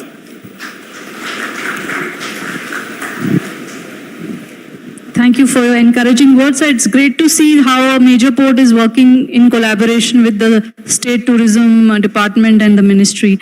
So I'm sure a lot of people here would be interested and would reach out to you. Moving on, I would like to call upon Mr. Sachin Jadhav, Director cum Additional Secretary, Odisha Tourism, for his kind words. Thank you, Madam. Namaskar. We at Odisha Tourism, we don't look at tourism as just a recreational activity. We look at tourism as an opportunity to project the soft power of the state. And our tagline for Odisha Tourism is India's best kept secret. The reason, you all know, it is definitely secret. Why we call it best kept secret? I would like to throw some light on it. Around 2 decades ago, 98, 99, 2000, Odisha was in news for all the wrong reasons. It could be starvation deaths, it could be super cyclone, it could be the very high incidence of poverty. Today's Odisha is vastly different.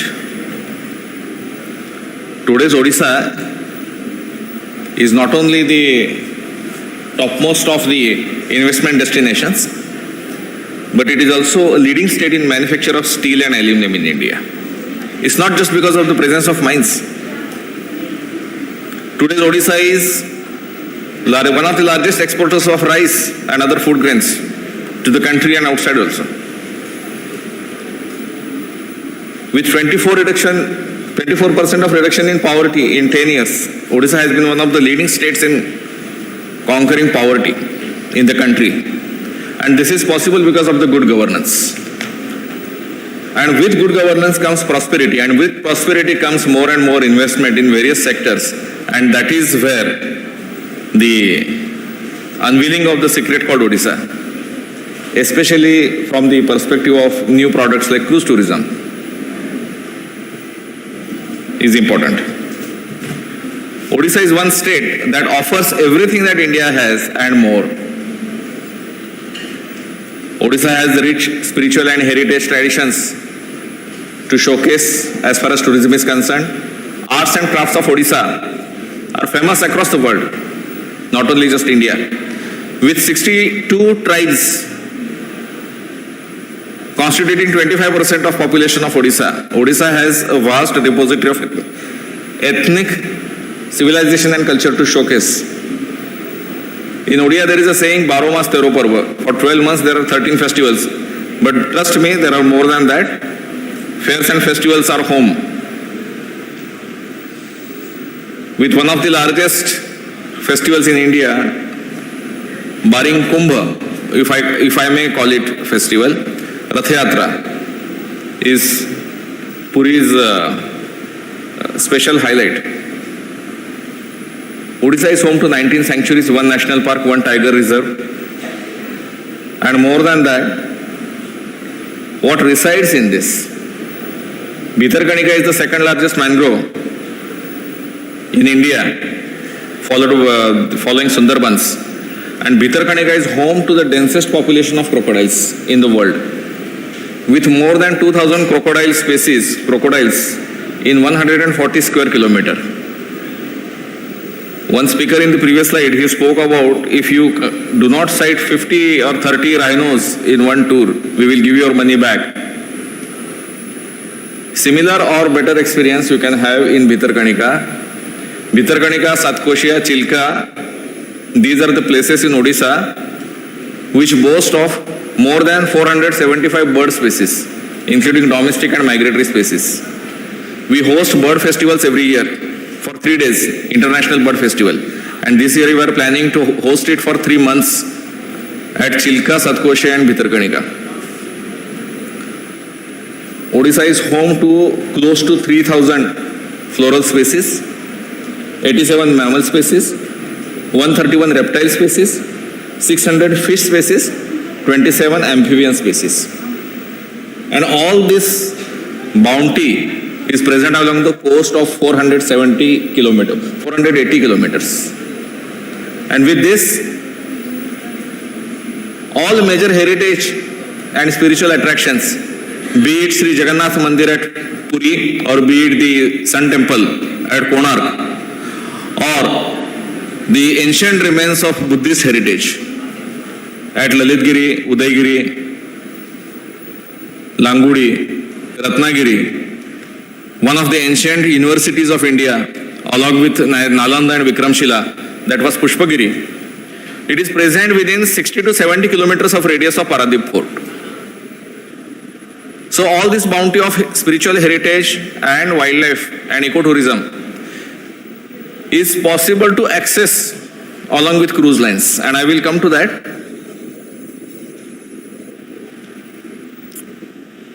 And because of this spiritual and heritage culture is situated along the coastline because of a glorious past of maritime Odisha. Today's Southeast Asian countries which have the presence of Indian civilization and culture, be it Borobudur temples or ancient Indian influences in the cultural nomenclature of Indonesia and other countries also, they are largely taken from ancient Odisha. The Bali Islands, the name Bali, it comes from Odisha. Even today there is a Bali festival celebrated in Odisha.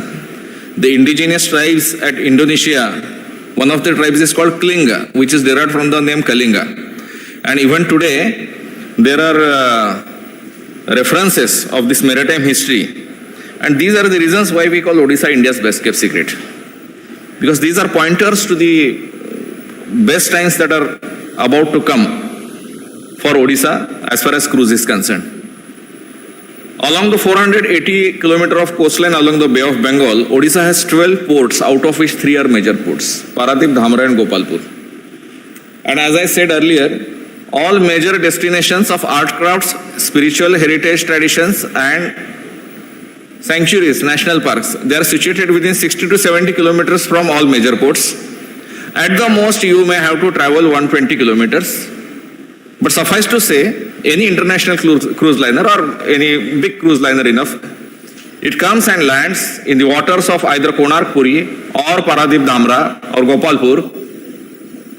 The tourist can experience these best things along the coast of Odisha in 1 day or 2 days while spending a couple of nights on the cruise along the coast. And this comes with solid infrastructure. Only 3 years ago, the Bhubaneswar, capital city of Odisha, had only 3 5-star hotels. Today we have 6 with addition of 3 more 5-star hotels and 10 more 5-star hotels in Bhubaneswar are lined up with all international brands. And it is possible because of the industry-friendly tourism policy. Odisha's tourism policy is aligned with industrial policy resolution. Tourism has been given focus industry status by the Odisha government. Single window system operates in Odisha with fast clearance of projects. In last 3 years, we have created 60 tourism related projects worth 2,400 crores rupees through single window mechanism. And one of the previous speakers, Mr. Raj Singh, he mentioned about that Bhitarkanika cruises. His project is also one of the projects taken in PPP mode, and it will be shortly operational in Bhitarkanika backwaters.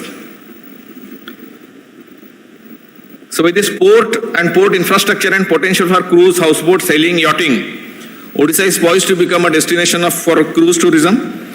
And this cruise tourism in Odisha, the potential is for ocean cruise as well as for river cruises and transit cruises as well. But mostly ocean cruises, if you see the map of India along the coastlines, one cannot escape Puri, Konark, Paradip and Dhamra and Gopalpur while traveling from Kolkata, Vizag, ports in Tamil Nadu, Ceylon, going to Andamans. These are some places which one cannot miss along the coast of Odisha.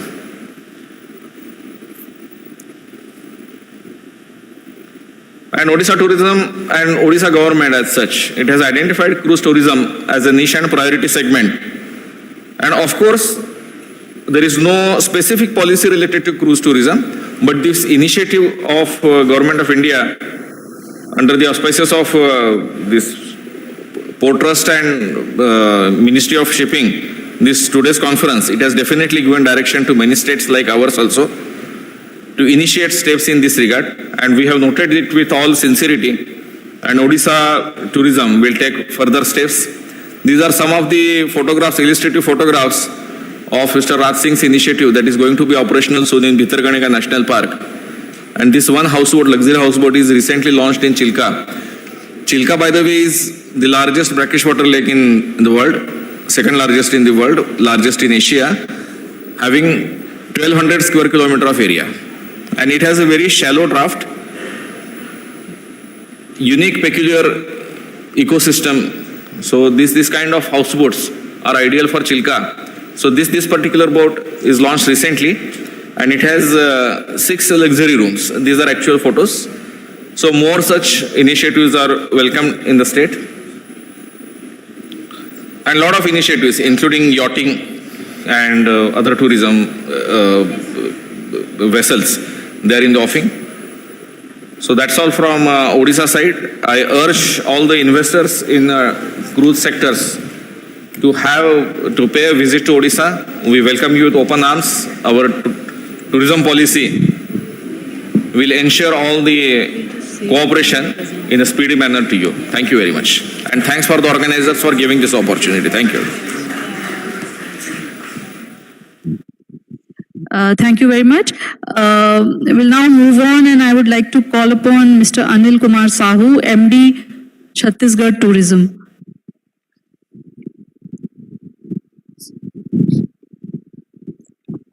इसको scroll कर सकें?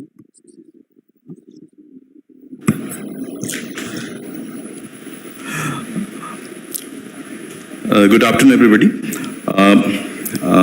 I'm from Chhattisgarh, and as you know, Chhattisgarh is a landlocked state, very few perennial rivers, and only some lakes, big lakes to boast of. We have planned to do some cruise tourism. And as in the day, previously many speakers have said that day cruising. So we intend to give a new dimension to our tourist initiative by bringing in day cruise. So we have water bodies mainly on the Indravati Godavari river system, the Sivanath river system, and Mahanadi. And many of these rivers are already dammed. So it's not long stretches of cruise that can walk there. But we plan to operate day cruises in the water bodies, like one in Buka. I'll show you a satellite imagery, like this one. It's 250 square kilometer water body, and another is Gangrel, is around 100 square kilometer water body. So you're already in the process of, acquiring cruises. I'll say that we don't have any experiences, we don't have any stories to share, but we want to build some stories. So work on it and invite you all.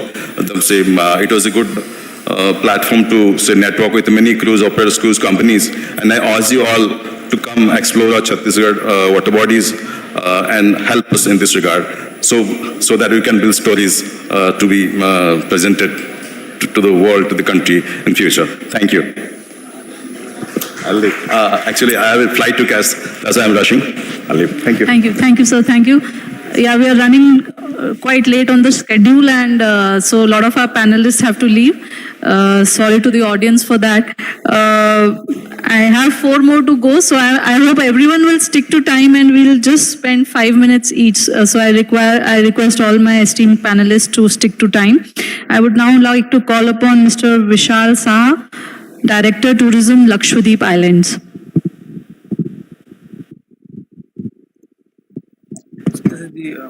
Yes, I'll take it. Good afternoon, everyone. It's my privilege to represent the most exotic island of India, that is Lakshadweep. We are known as the coral paradise, the turquoise blue water that is present. It will not be seen anywhere else in India. The beaches, they are silver color beaches, and they are the best in terms of all over the world. The culture is very unique. In terms of coral, we have a rich coral, population, the species, the flora, fauna that is there. You could experience them through scuba diving, and it is known as the best site for scuba in India at present. When it comes to tourism, we do have few of the things that we actually follow. First is with respect to the sustainable tourism. We don't go for really low, we don't target tourists who are at the lower income scale. We target premium tourists who can come, who can spend some money, and who are really responsible in the terms due to the fragility of the island. We want that this tourism that happens should be economically viable, environmentally sustainable and responsible. At the same time, in lines of what our Honorable Minister has mentioned, we are really moving ahead in terms of providing several infrastructure.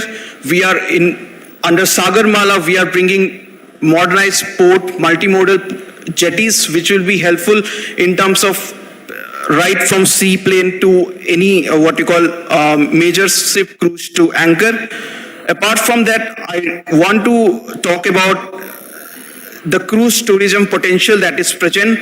I have just shown some pictures of few of the islands in which we can readily start with cruise tourism. However, all the islands, all the 36 islands that we have, especially the uninhabited island, which are really exotic with nobody else on the island, that is an exclusive experience that you can offer to the tourists who are traveling in the cruise, are all available for destination-based development as well as cruise tourism.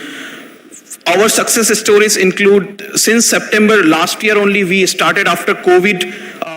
We started with Cordelia colons, and we have been, although we literally had no experience, but at present I can proudly say that we have one single window clearances. Lakshadweep being fragile as well as strategic, we have several number of permits that is required prior to disembarkment at our beaches. Still one single person can, or one nodal agency, that is sports, can provide you with all the clearances, the required infrastructure at the port, the required channel, everything, all the resources that is required, knowledge right from an end-to-end services with respect to your tourists who are coming to visit this exotic island. This is the workflow. Usually we get a call just a week before and we can confirm everything in the next weeks for your arrival. All is set and it is very much smooth when it comes to operation of cruise. I would also like to talk about the various infrastructure that we are actually in a process of developing. We have 3 ecotourism high-end resort of 800 crores that is being in pipeline. It is being done through Niti Aayog and UT of Lakshadweep, the Kadmat and Suheli, the 2 projects in which Suheli is the uninhabited island. They are in final stages. This will lead to increase in at least 200 keys to what existing our to number of tourists that we can cater. Minikoy is a live project which is there. I must say that this is the first water villa project in entire India, and that is only possible because of the upfront clearance that we have provided. That shows our commitment that the government is really committed to provide really good facilities for the investors, the captains of the industry, so that they can come and invest and become a stakeholder. The upfront clearances included CRZ clearances, which actually took us 3 years to obtain. The UT of Lakshadweep did it on its own. It also included liquor license, which we got the NOC from the Gram Sabhas, being a sensitive area, and still all this thing we are providing as a package for any operators after through successful bidding process to come and participate. That shows that our commitment does lie in terms of facilitating everybody who will become a stakeholder in developing Lakshadweep as a world tourism destination. There are other live projects as well. Now, we are here, we are expecting the people to participate as a stakeholder. 3 years down the line, when everything will be ready, we will be welcoming you as a guest. We have holistic development in 5 islands that is going on. We have 11 ecotourism resort tenders which are live. Apart from that, we are also developing our already existing tourist resort. These are some of the few representative views. Bangaram Island, if anybody has visited, might be aware, which we are going to, entire island we are going to develop into resort, and so is the other 10 island as well. We are also to accommodate the tourist flow. Because of the monsoon, we don't really look forward to much of a permanent structure for our cruise tourism developers to come. We really look forward them to come up with some temporary structures, so that on those lines we can have something of the sort of tent resort in Lakshadweep. Scuba dive centers, we are open tenders for developing the same, and so is the case of water sports. All the audience might be wondering that so many things are just live, but I must promise even today, all these facilities at present is being undertaken by the sports, which is a government-run agency. And apart from that, if I have to tell about, we are also undertaking the Blue Flag certification, should be completed by September, of 8 beach stretches.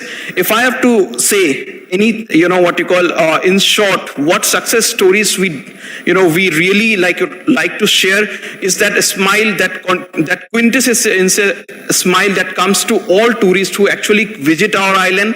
That is a unique success story that we sell. That smile is only possible if you have seen something sort of a divine. Lakshadweep is as beautiful, and that unique in terms of your visit. We recently hosted Honorable Vice President of India for his New Year tour, and he has said the message very clear that everyone should visit the island at least one in their lifetime. I would invite everybody here, dignitaries on the dais, as well as all the people who are here, to please come visit Lakshadweep, see the immersive experience, and let us participate as a stakeholder in developing it as the most premier destination in India. Thank you.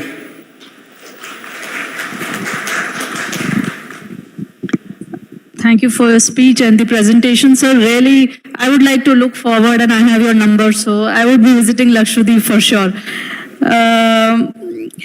So moving on, we have Mr. Alok Kumar, Director Tourism, Andaman and Nicobar Islands. So after Lakshadweep, we move to Andaman and Nicobar.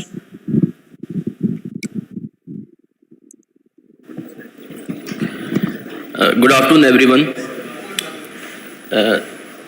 I am Alok Kumar, Director Tourism Andaman. I am basically from Bihar.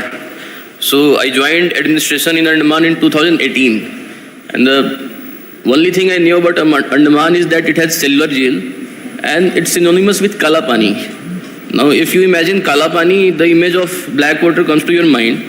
But I went there and saw Andaman is anything but Kala Pani. Its beaches are white, blue sea, it's lush green forest, it has mountains, it has valleys, and it also has one active volcano. It's very, very beautiful.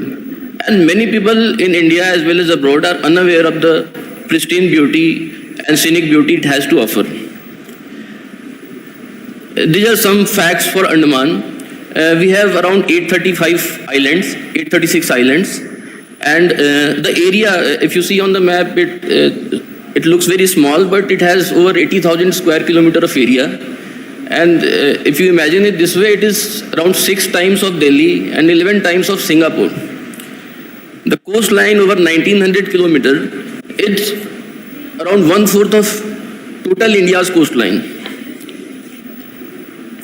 This is the geographical map. If you look at it, we are a bit far away from the main India, and that may become a bit of a problem for the cruise liners who want to come from Chennai or Vizag or Kolkata, because it will take around 2 days to reach here.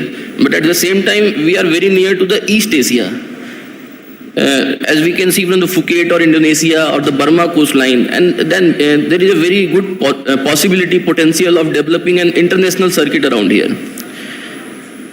In fact, many of the cruise ships that go to Singapore or pass through the channels visit Andaman. On an average, around 4 to 8 cruise ships visit Andaman every year. These are the domestic tourist inflow. As we can see, in the last 10 years, we have developed the tourism industry there with an overall growth of around 10 to 20% every year, bearing in the last few years. Of course, COVID was there, and we are regaining again.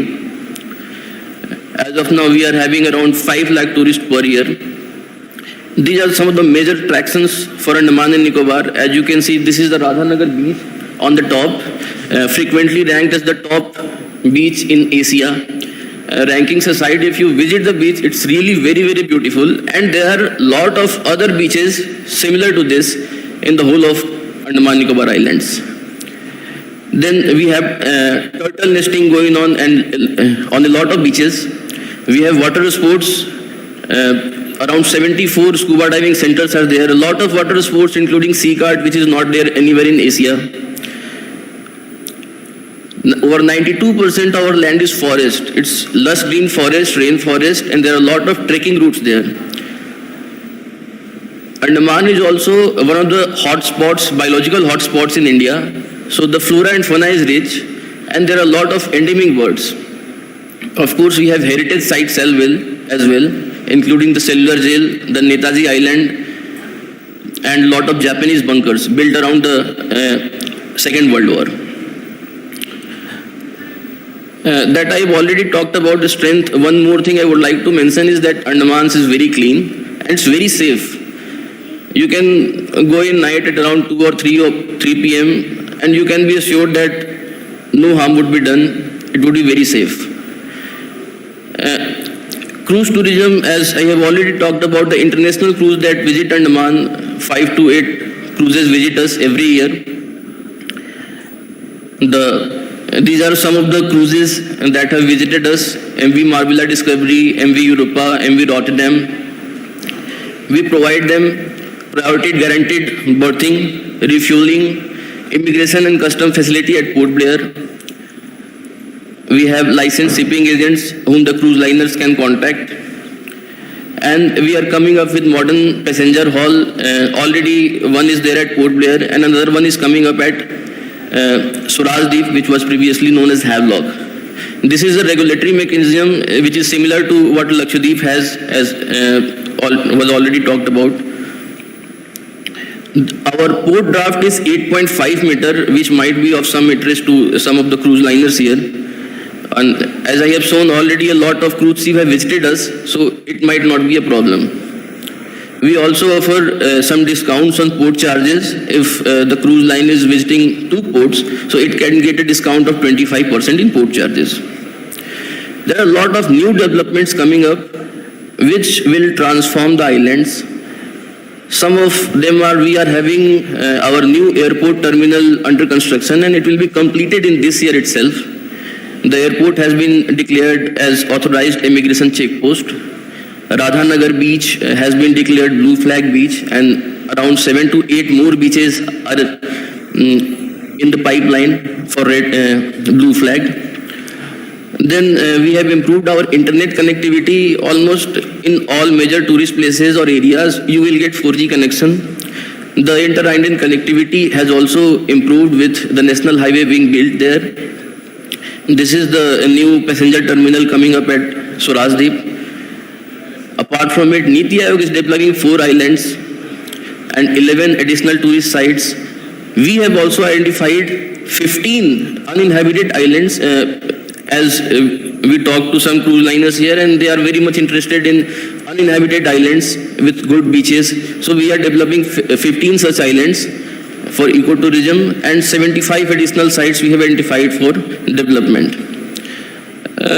This conference has given us this opportunity to talk to the stakeholders and present our views. So I welcome all the cruise liners and agents here to Andamans, and I am Director Tourism. For any problem, you can call me directly. There are some issues which have also come to known to us, and I assure you that it will sort it out. It will sort it out so that you feel welcome to Andamans. Thank you.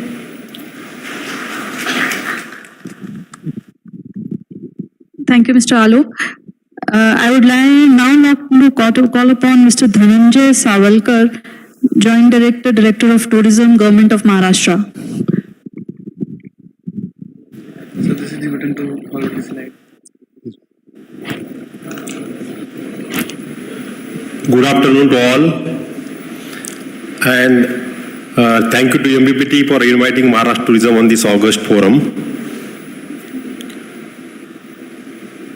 As you know that the Mumbai is having so many taglines already attached with it, just like the city of dreams, the city which never sleeps, or the financial capital of India, the entertainment capital of India.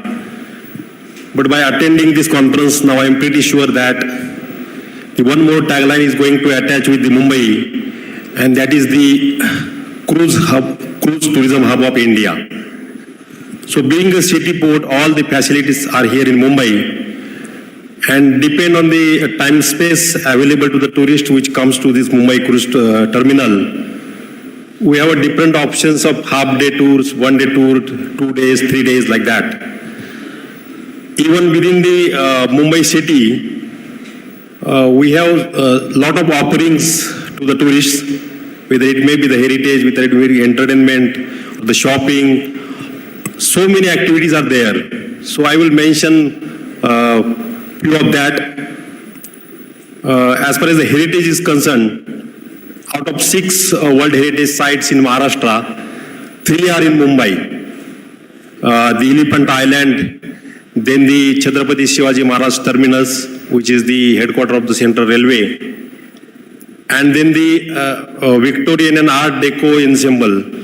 It's a group of buildings of the 19th and 20th century.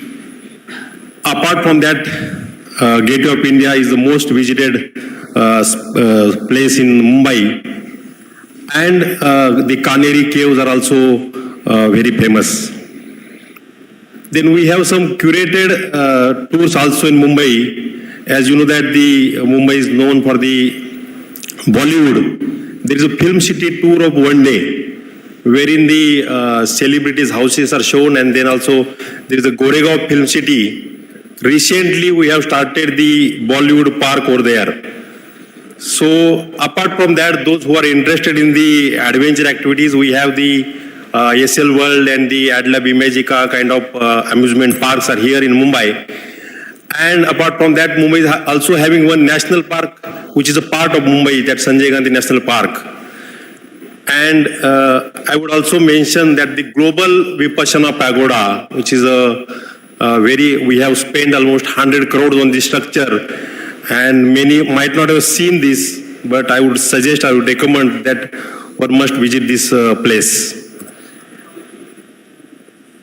Then in around Mumbai, those who are interested in beaches, I would suggest to go to Alibag. To go to Alibag, there is a service of catamaran as well as the Ro-Ro services here from Gateway of India and the cruise terminal, nearby cruise terminal. So going through this catamaran and Ro-Ro service itself is a good experience.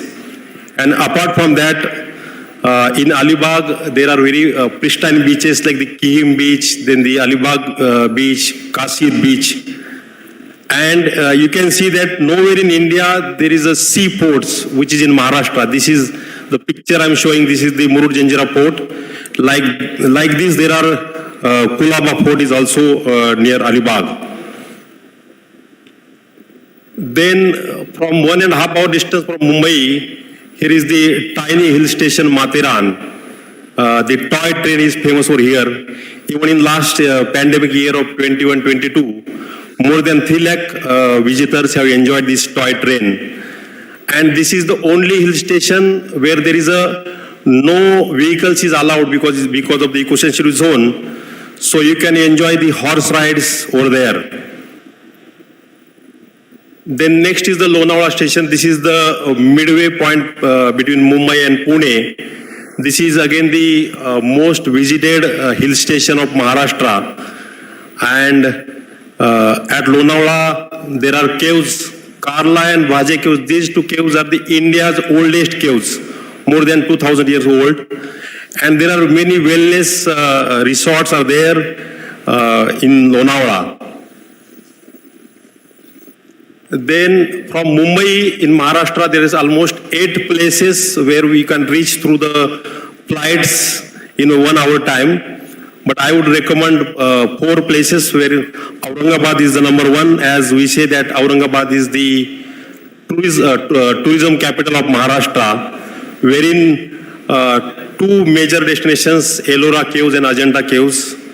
Ellora Caves, there are the 3 kinds of caves. Jain caves are there, Buddhist caves are there, and Hindu temples are there. So the Kailash temple is a very famous, is single, which is carved out in a single stone. And these Kailash temple, normally temples are built by the foundation and then the main part and then the top portion. Here, this temple is built, carved out, so first it comes from peak and then it has come down. So then Ajanta caves are also there. These 2 caves are the World Heritage Sites. And apart from that, in Aurangabad city, there is the Taj Mahal of South India, or known as the Bibi Ka Maqbara. So these are the spots near Aurangabad. And then the Nagpur, those who are the wildlife enthusiasts, they can go to Nagpur by 1 hour flight and they can visit the Tadoba. Tadoba is such a wildlife sanctuary. There is more than 100 tigers, and sighting of the tigers is very much common in Tadoba.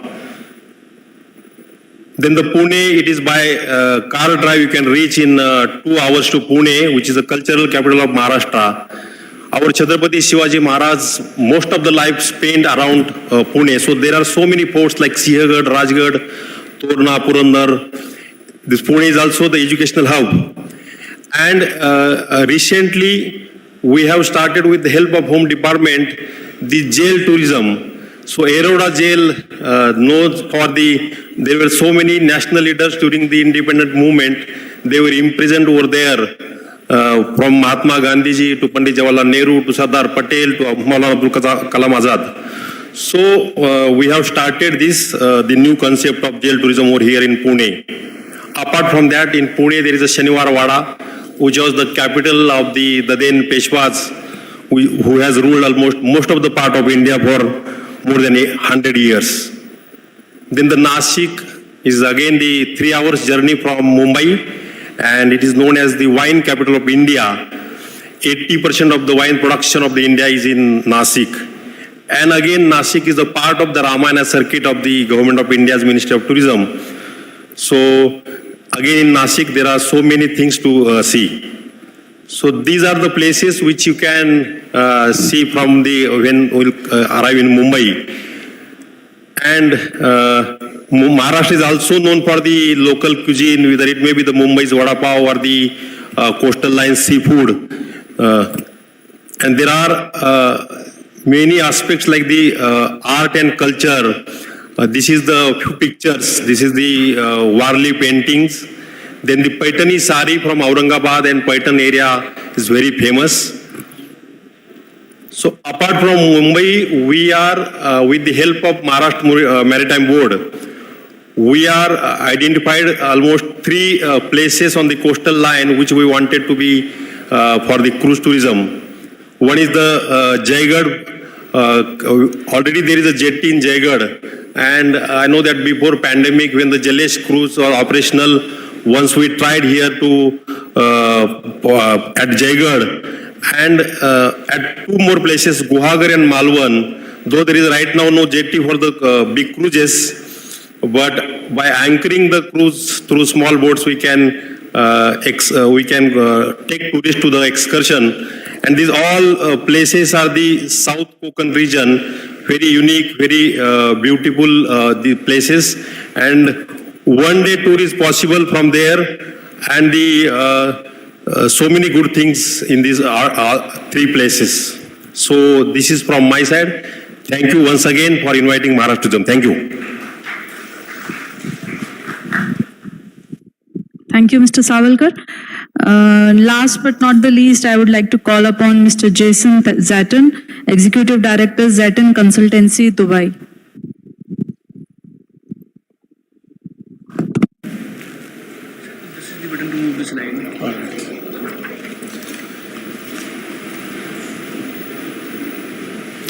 Namaste everyone. Assalamu alaikum.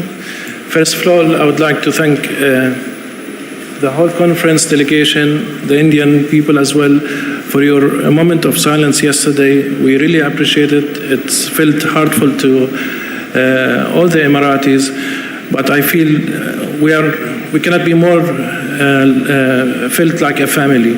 So thank you for your warm gesture yesterday. We really appreciate that. Moving forward, I would definitely like to make this as concise as possible by moving the slides moving forward. Of course, one conclusion that I personally would like to come up with all of this, that we started in Mumbai with the conference, but I hope in annual event we move around the hubs, the current hubs, the available hubs of India, and then we go with the same conference to different destinations within India itself. So I have a proposal calling it Cruise Incredible India, and you will notice that in each slide this hashtag is being repeated with the hope that we create more attention towards India itself. So in a nutshell, I will come to the success factors and success stories which we had in the recent past with Jalesh.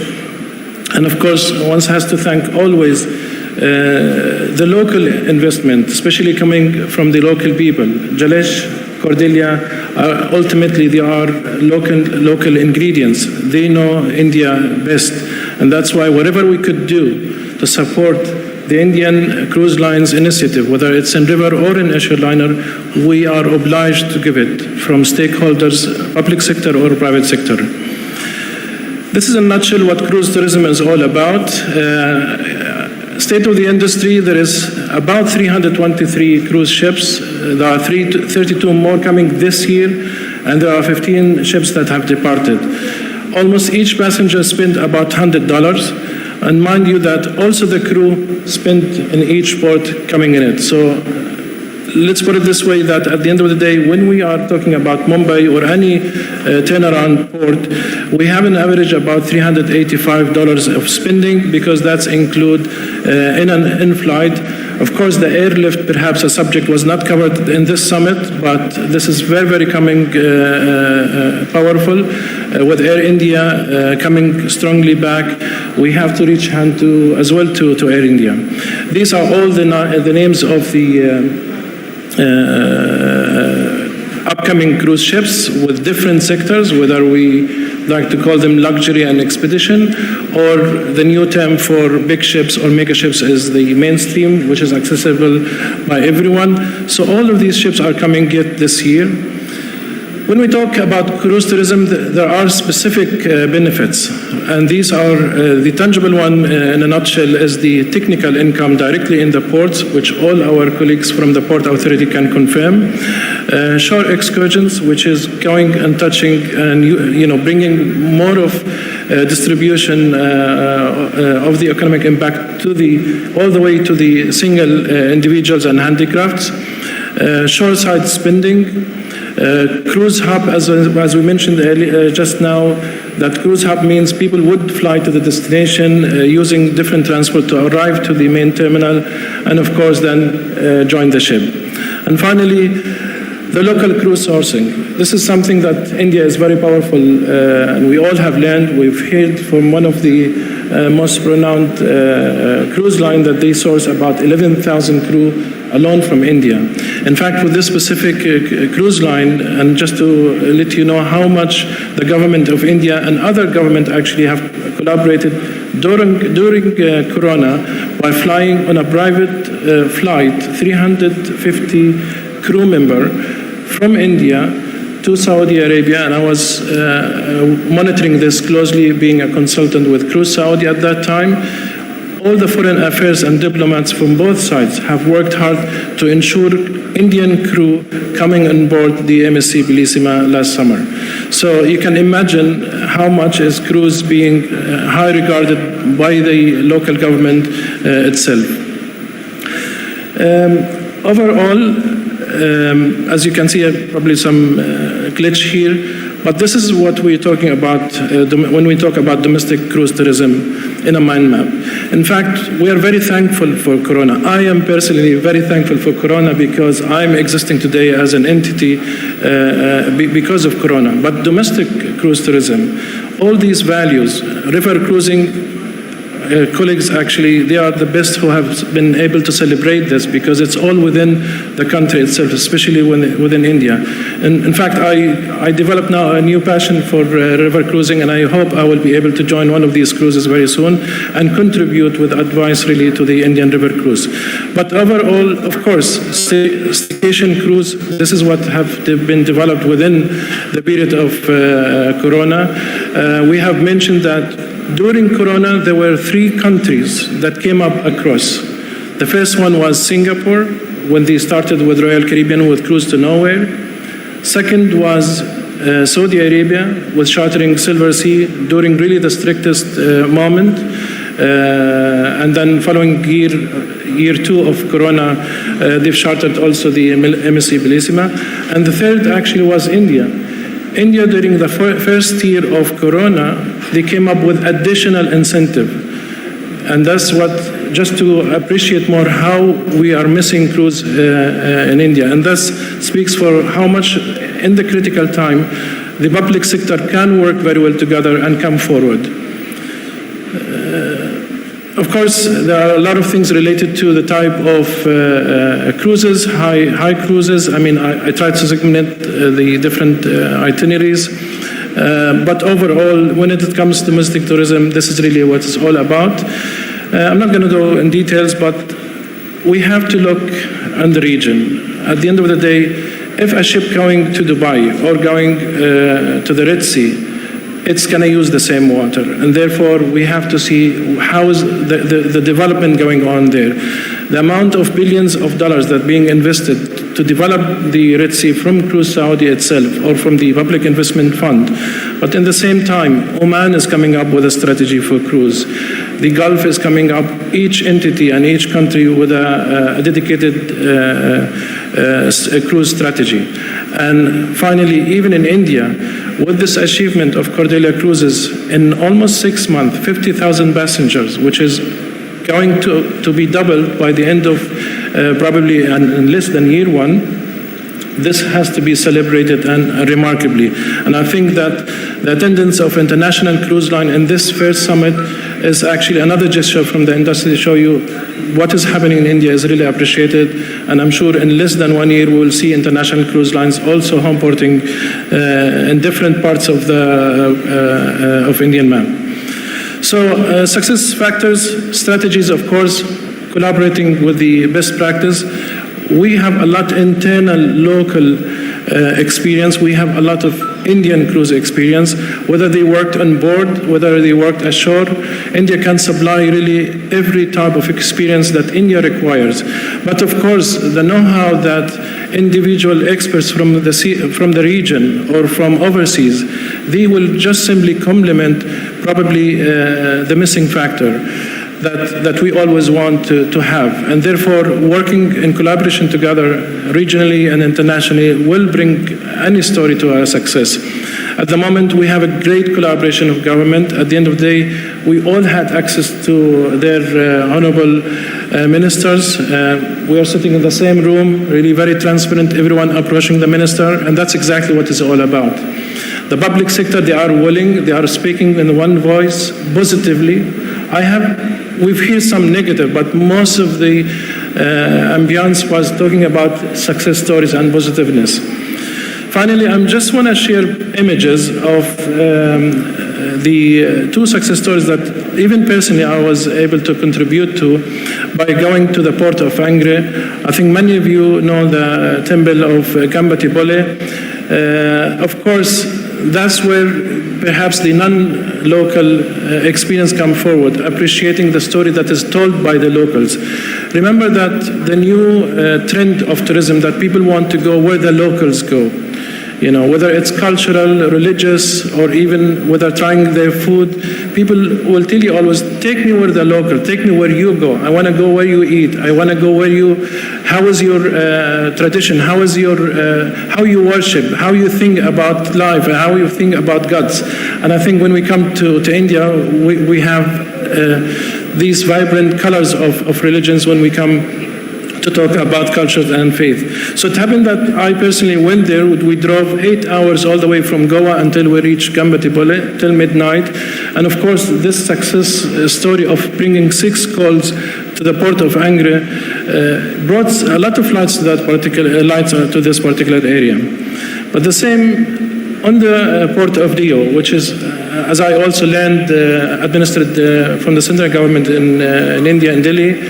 The administrator, I must say, we have such a support. In fact, until now, we get calls from the taxi drivers, from the bazaar or from the market, which was opposite this particular jetty. All these colorful pictures. I still remember when we flew from Mumbai to Dio, because there is a flight from Mumbai, and these images really that you see. The administrator, one time we just raised that this is an opportunity, we need to put Dio on the map. You can see how colorful we got the jetty. Of course, there's a lot of investment came as well from the cruise lines, and this should be always remembered. It's always a two-way. While the port invests in infrastructure, the cruise line invests by bringing their passengers. As we learned yesterday, they put their entire name behind it and the entire investment. Some of these cruise lines are costing more than $1 billion just as a moving asset. It's really, really exclusive. So this gesture coming back with decorating the jetty or making an access easier to the terminal, this is really very significant and very important as well. So this is some of the images really finally from Dio. And that's it from my side. Thank you very much. Assalamu alaikum. And Jai Hind.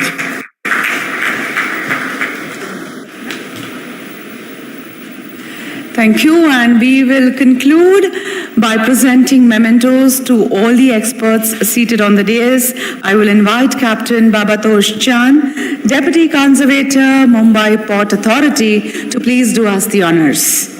Let us begin with Mr. T.K. Ramachandran, Chairman, VOCPT.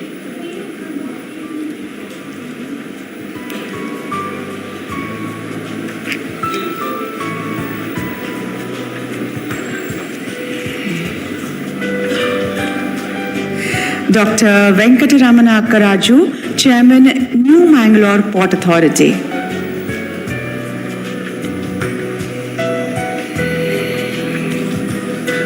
Mr. Sachin Jadhav, Director cum Additional Secretary, Odisha Tourism.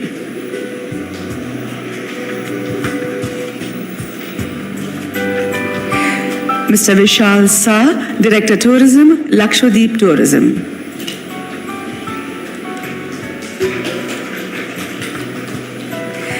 Mr. Alok Kumar, Director Tourism, Andaman Nicobar Administration.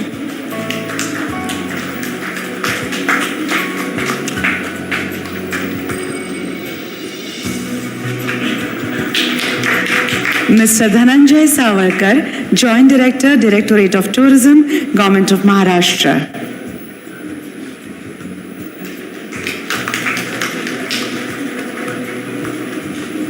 Mr. Jason Zaitan, Executive Director, Zaitan Consultancy, Dubai.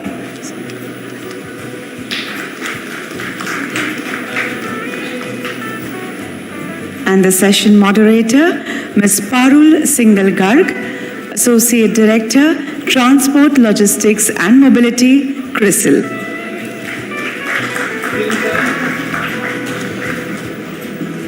Thank you all. One group picture, please.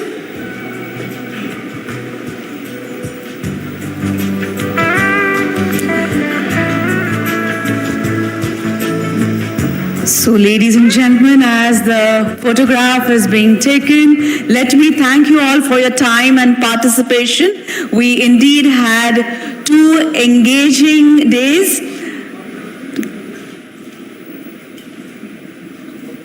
You can proceed for lunch that has been arranged in the Gulmohar and Jacaranda rooms. This is Manasi taking your leave. Have a great time ahead. Stay safe, stay healthy, stay well.